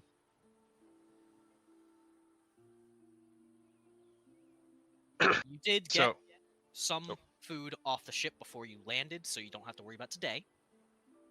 But going forward, they're making everything count, at least until they get a more solid settlement started. mm-hmm. Do we have our own tents, or are we sharing? You have your own tents Okay. for now. They're going to like set up. You can tell there's plans to set up more permanent, like bigger shelters. Mm-hmm.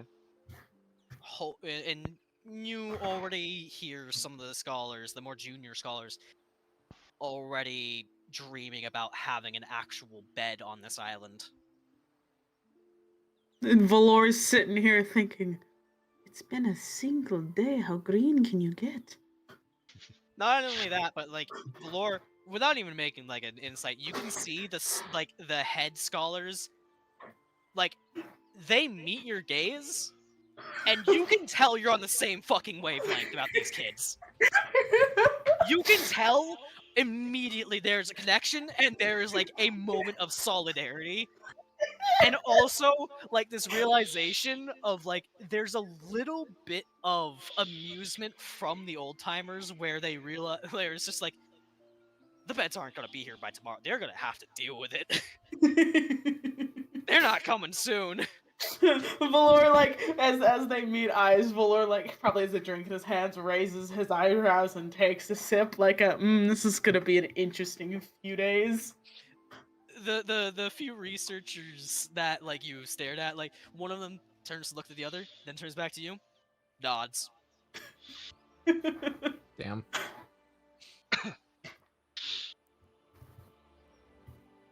In my tent, after things have quieted down and everybody's probably asleep, Right.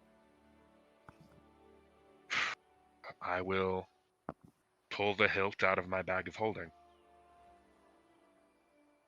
And You I can will look. yeah. Go ahead.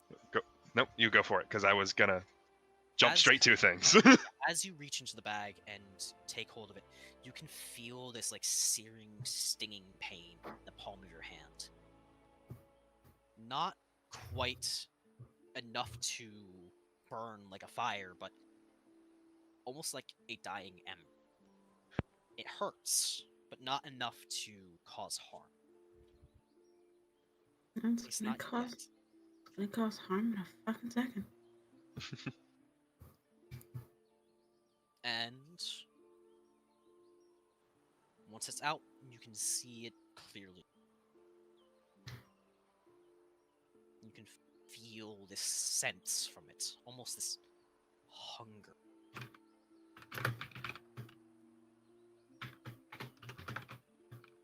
I will take a breath, pull a health potion out of the bag of holding, and just set it next to me.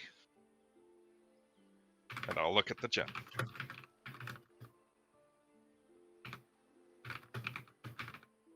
Give me a wisdom save. I choose to fail. Okay. Interesting. So you take. Well, no, never mind. I'll try, but if I succeed and I don't go in, then I'll choose to fail. That's a better idea. I fail anyways.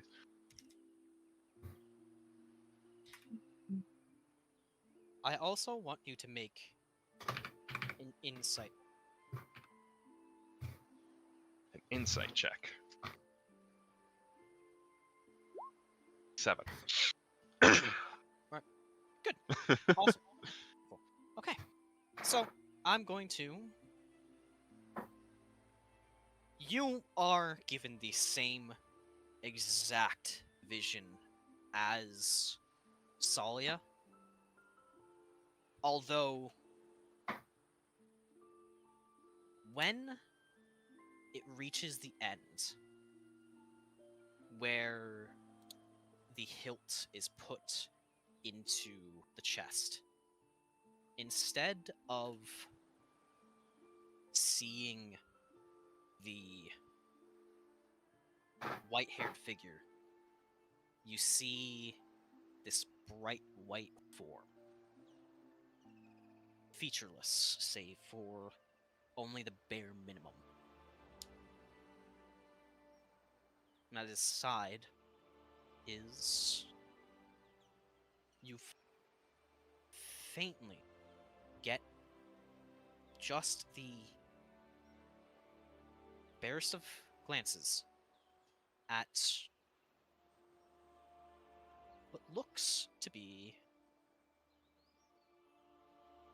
Let me just... Where the fuck? What looks to be a half-orc in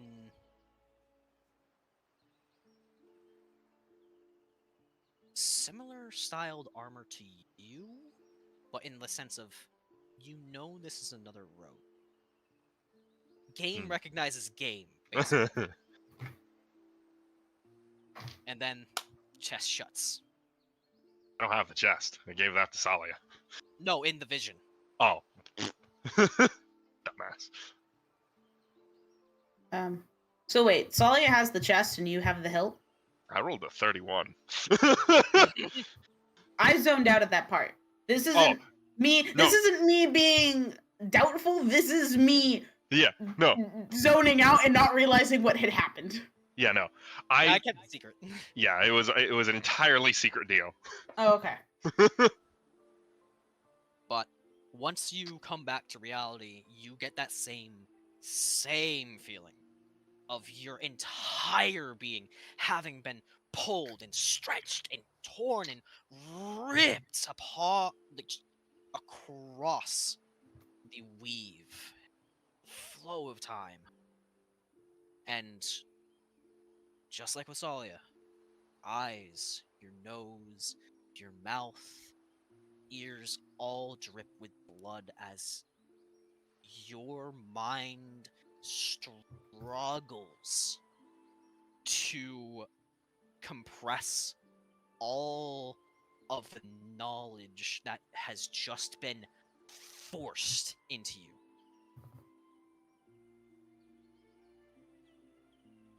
And though you can't see the gem inside, or you can't see the eye inside the gemstone anymore, the light grows just a bit brighter than what you remembered.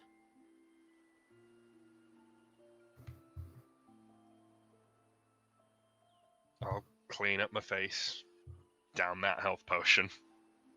Don't forget you also have a point of exhaustion. Mm-hmm. I say this selfishly as a player. I also want to inside the crystal.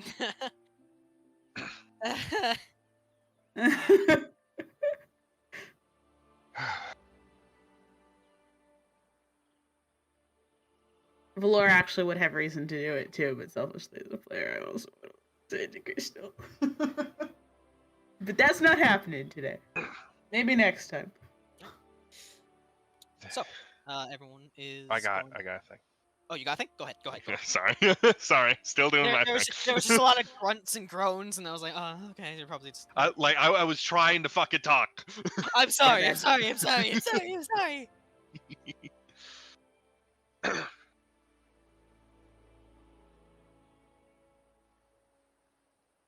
God Chosen dies. God gets weaker. God Chosen does something about their domain. God gets stronger. Every secret, one step at a time. And I'll put the fucking the hilt back in the bag of holding. I would say you can feel a bit of a from your God Chosen. A bit of a warmth from your God Chosen. Okay. Like, it feels not even just, you can feel the approval of your goddess, and you get a point of inspiration. Yay me!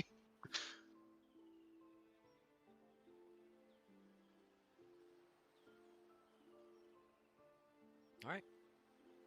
So, everyone is heading off to bed, correct? Yep. I'm heading off to bed with a mission. You have a mission. I do have a mission. Asher. No, is in response to I have a mission, not I have a question or thing to do. I have a mission. Asher's going to sleep. I, Coffee, am going, because I'm concerned. Given the track record of this evening so far. Alright. You are going to bed with a mission, and I know that mission.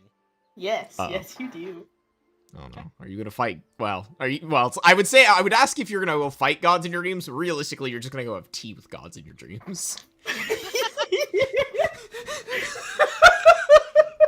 I think Davis would be willing to beat my ass if I asked him to. Lamau. If I walked up to Davis in Daenerys' dream realm and went, hey, yo, can you beat the shit out of me? I think he'd say yes, as long as Daenerys didn't look like she was about to murder him. I feel like they'd ask you questions more than they'd just get down to business. When was the last time you spoke to Nanera? It was in Sun the won't, I think. Colosseum place because the sun dimmed immediately as I woke up. Yes. Alright, yep. You, She said she wouldn't be available for a little bit. you Mm-hmm. find yourself able to enter her dream realm. Ah, Because it has been a little bit. it has been a little bit. Yes, it has. I look around. Do I see Nanera? You see Nanera and Deus sitting on that familiar bench overlooking a little pond. Can I tell if they look troubled or if they look calm at the moment? Insight. Eh, With never mind. advantage because these motherfuckers have basically been second parents to you. Yay. I don't know if I should be yaying the fact that 2 of my supposed 4 parents are gods.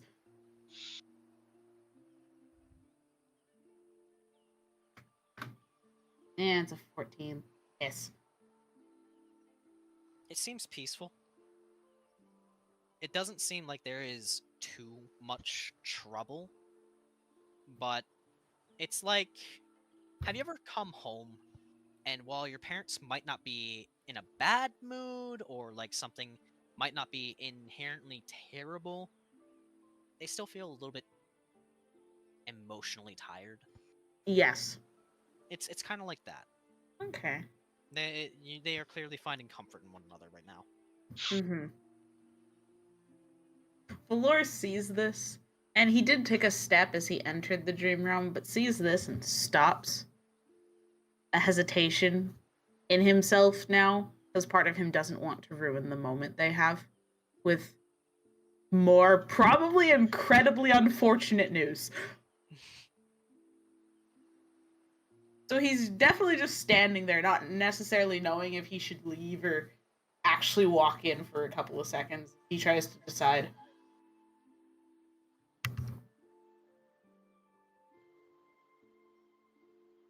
You can come over here, dear. Valor hears that, looks back up after staring at the floor, and slowly walks over to the 2 of them. I do want to give you I do want a perception check from.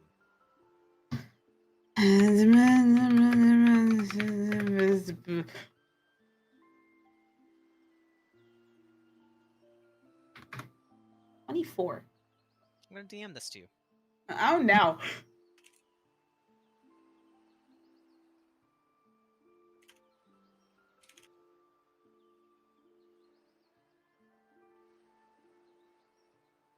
Oh yay, you bastards. Alright, anyway. Deus looks over. What's up, kid? Hi. What are you doing?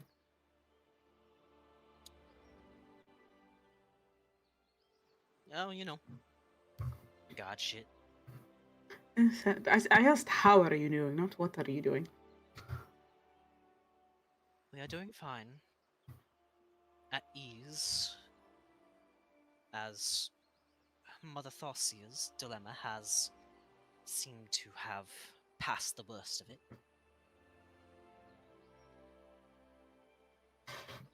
I am glad it's not worse than it was. So are we. Valor sits down across from him. First off, I'd like to say congratulations. Also, will both of you please stop? No. Ugh. We have all of eternity. And you know how mortals see us. Yes, There's kind of a reason for that. Yes, I know. It's a fruitless question. It will always be a fruitless question. I literally ascended to godhood for this woman, so no, I'm not gonna stop. That, I guess. I have a weird question to ask. When don't you have a weird question? Hush, Deus. Go on. I know a lot of the time you cannot talk about the information that you have. For one reason or another, many of which I am also not allowed to know. Would you like me still, though, to every so often pop in to say things that have happened or have been found or whatnot that are kind of important to the entirety of this looming threat? Absolutely. You are my God-chosen, Lord. Of course I want you to visit me, even if it's not for dire circumstances. Well, this one isn't necessarily dire, as it is probably really uncomfortable. Oh boy.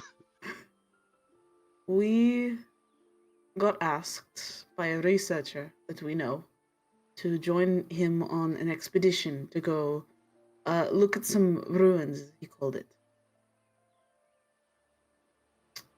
But it wasn't just any ruins that we ended up finding, but the broken remains of a ship.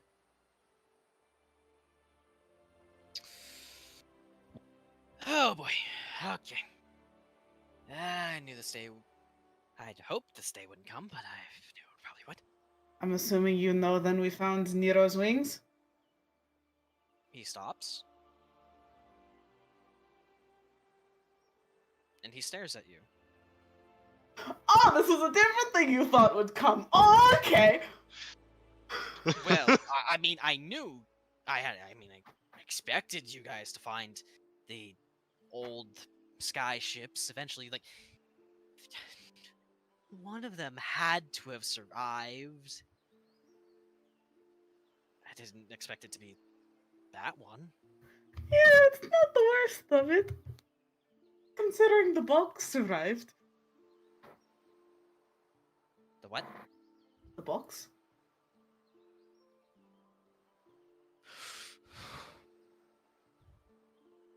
With the broken hilt inside of it? Do not That's all I was going to not say! ever let it see the light of day. Too late.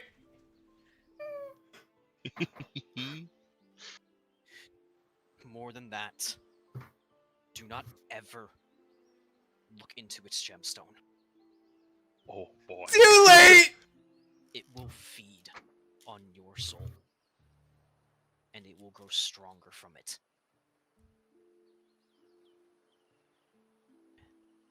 And Noted. most importantly, do not ever reunite it with any of its parts. If you can ever find a way to destroy it, do so. Not only because of the evil of its very creation, but what can come to pass if the wrong hands grab it.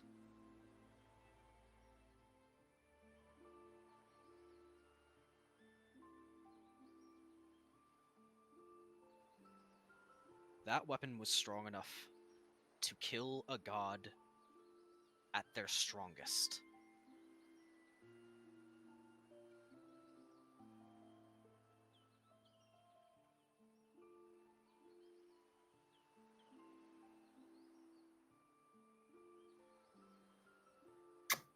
The entirety of this, as Deus has been speaking, Valor doesn't say anything. He's kind of clammed up. Not necessarily from the information itself, but more so the intensity of it. Valor knew, or at least assumed, that what they had found was bad, which is why he was coming to them he is now quiet because of Deus's outburst. I'm sorry, kid. You have to understand. That... You...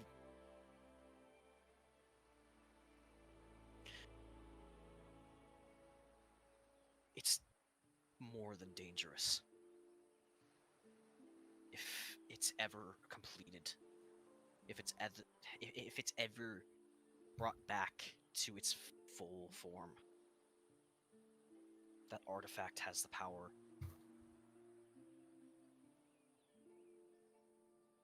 and he stops himself.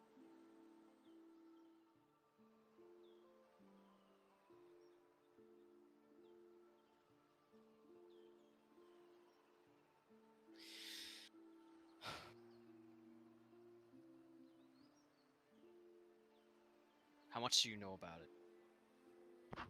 Like, what do you mean? How much do you know about it?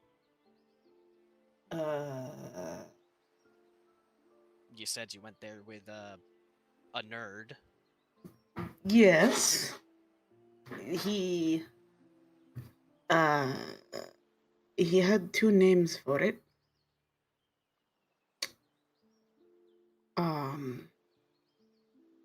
One of them being God the Render, the other being the Archimedean Spear.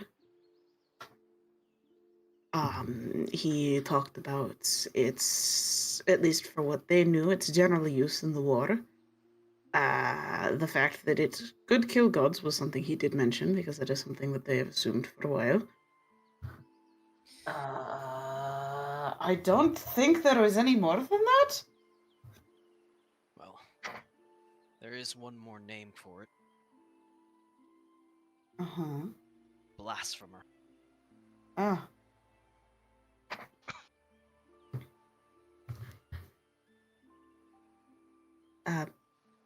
Noted. I ripped it. I took it from the hands of Malakoth's old champion, and I broke it. I shattered it.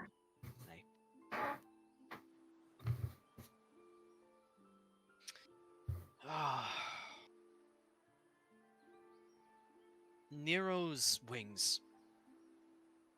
That was a skycutter. That was crewed by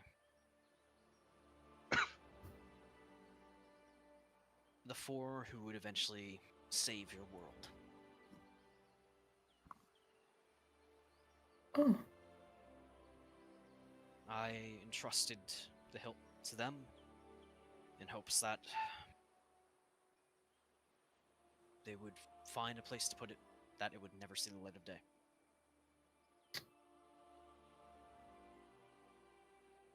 I mean, except for when we stumbled upon it, they kind of vaguely succeeded in a weird roundabout way. Because the thing still had the enchantment. It didn't look like anyone had touched it in, well, since the ship crashed. Should have stayed there then.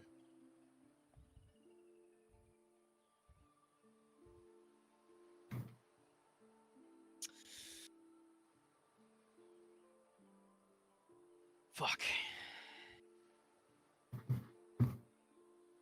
Valor fidgets and looks down at his hands that he twiddles his thumbs with. You watch as Nenera places a hand on Deus's shoulder, and his worry eases. Whatever the case, you all found it instead of someone worse. I'm sure you all will do the right things. There's a silent nod from Valor.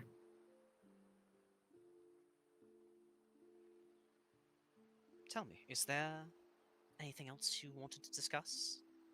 Something lighter? can't be all bad news when you come visit me, now can it? I guess not. Valor kind of thinks in his mind, fumbles around. I have something that'll make Deus laugh? Oh yeah? Let's hear it. Karai was having trouble with a few of the paladins inside of the Silver Dawn Guild. Unrest because of what had happened, but one of them, the main ringleader of this group that was attempting to take some amount of control or changed, happened to be the individual that broke my face. Sweet justice. I got to beat his ass so much. Unfortunately, Karai wouldn't let me castrate him. Oh, I'll have to talk to him. Thank you.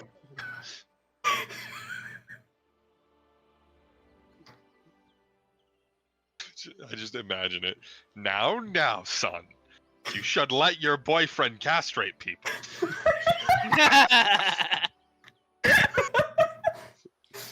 Nanera shakes her head. You boys. Look, normally I don't like violence, but violence against it specifically? Yes. It.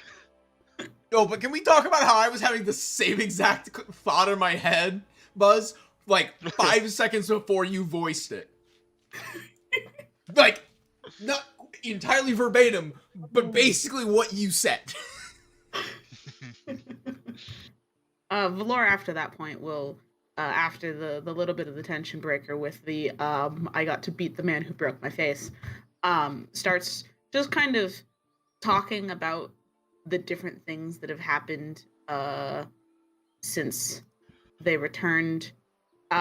He does mention, because he thinks Deus will find it kind of, he does mention that they triumphed over a bone devil, kind of in a yay, look at look this epic battle thing.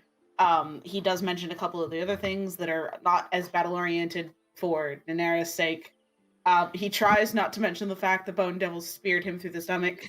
I think they know he's hiding something about it, though. Whether or not they confront him about it, I don't know. In all this rambling, because you're mentioning like basically everything and da-da-da-da-da, do you also mention Sandor's story of Nero? Yes. Just kind of rambling about the little things. He rambles about the Nero story. He rambles about the tombstone. There is a somber look when the tombstones were mentioned, but the fact that you gave them a prayer seems to ease them a little bit. But Deus seems wildly amused by the Nero story. You mortals.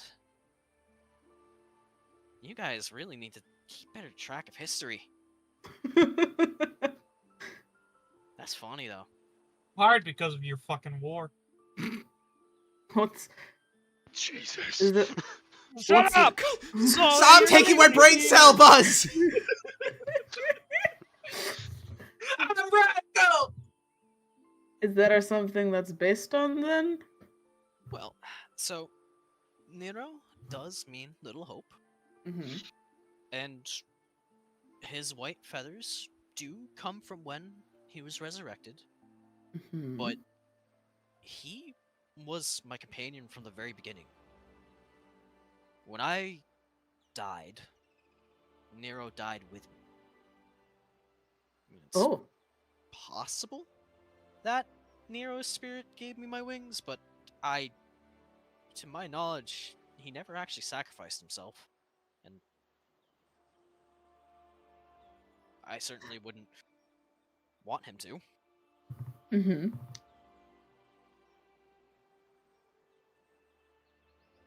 But it's amusing. I like how they're giving... the thing that honestly kind of charms me is that they make my little buddy a little bit more heroic. I think then, even if it is a little bit wrong, a positive outcome. Revisionist history is not my favorite, but you know what? I'll appreciate it for now. I don't know, revisionist history made you look like a child of pain. I was gonna say that again? No, that was very much Valor mumbling to himself. No, yeah, Deus. What? Say that again? No, Say it again? no. Say it again, or I'll hold you upside down. You can hold me upside down, I won't say it. Nanetta, let me out! He cracks his knuckles. Mommy, I want to go home.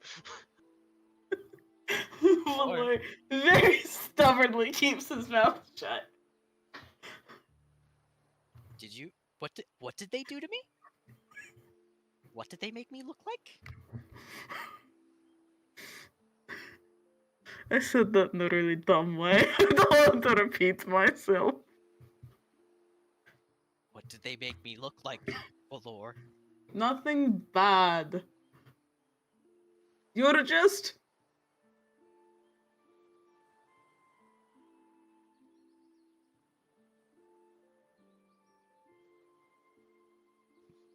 Just?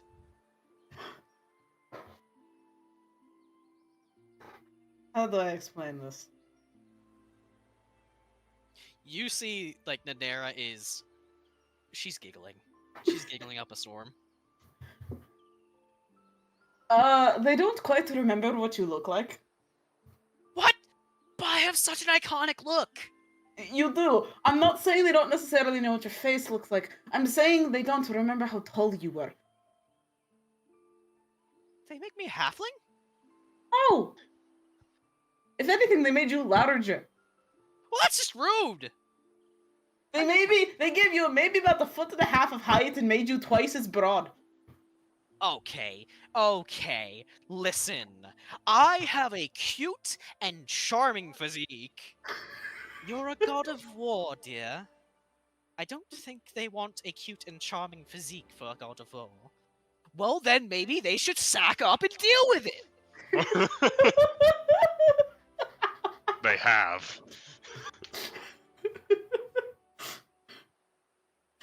You know what? Maybe I should visit. I should visit down there and show them, remind them how iconic I am, you know?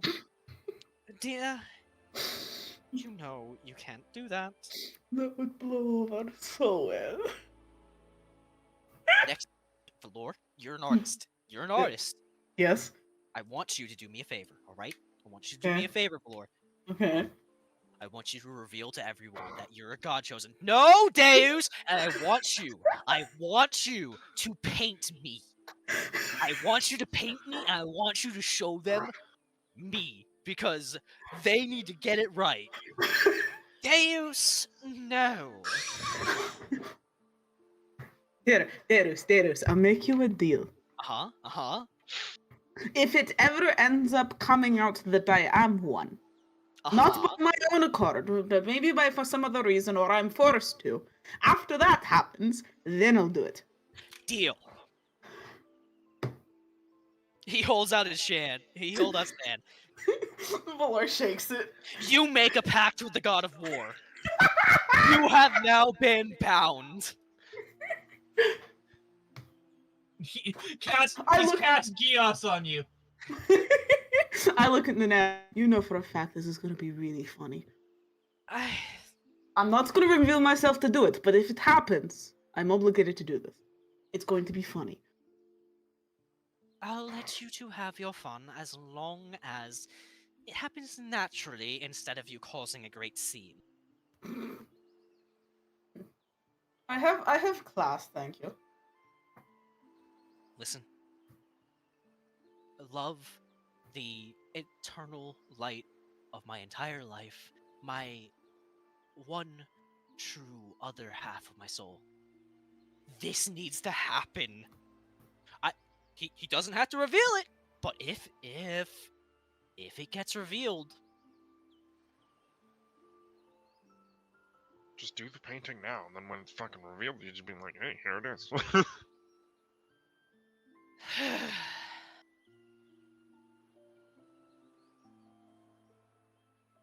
And she picks him up and she puts him in his lap and she hugs him. Kid, I think you should run. Yeah, fair enough. Have fun, you do. Although I don't think I need to say that, because you usually do. Bye, Mother Ninetta. Bye, Father Deus. He usually says that to them as jokes. If he's leaving in jest, he does that a lot. Next time you do that, I'm gonna have to tell you to call me Daddy! And then you hear just a loud smack! And when you wake up, it's morning. But back in time, Oh my god. Tsalia, you were the first one to sleep. Yes. And when you fall into your deep slumber, a black pit of nothingness greets you. With a white, featureless form standing.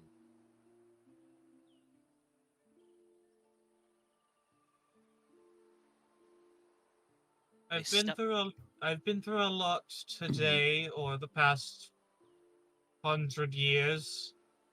Hard to tell.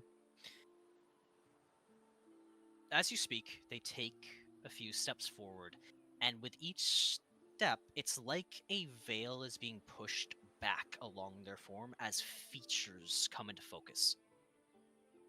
And you see a young man with long, messy white hair and a massive greatsword strapped to his back. Oh, I know. I recognize. You should. I literally just saw you. I also kicked your ass a couple months ago. You did? The big giant statue. That was you? Aye. Oh. Who are you? Again.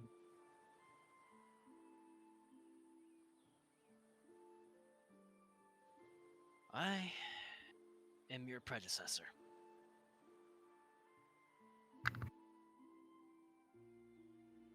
Well, that Former much. champion of Deus at your service. Geo, the rising storm. Ah. Though I don't see how you're my predecessor, I'm God chosen of You almost said Nor. Nor. Words have just decided to die. We're not the same followers of the gods, but you are following in our footsteps. You're finishing the job that we never could.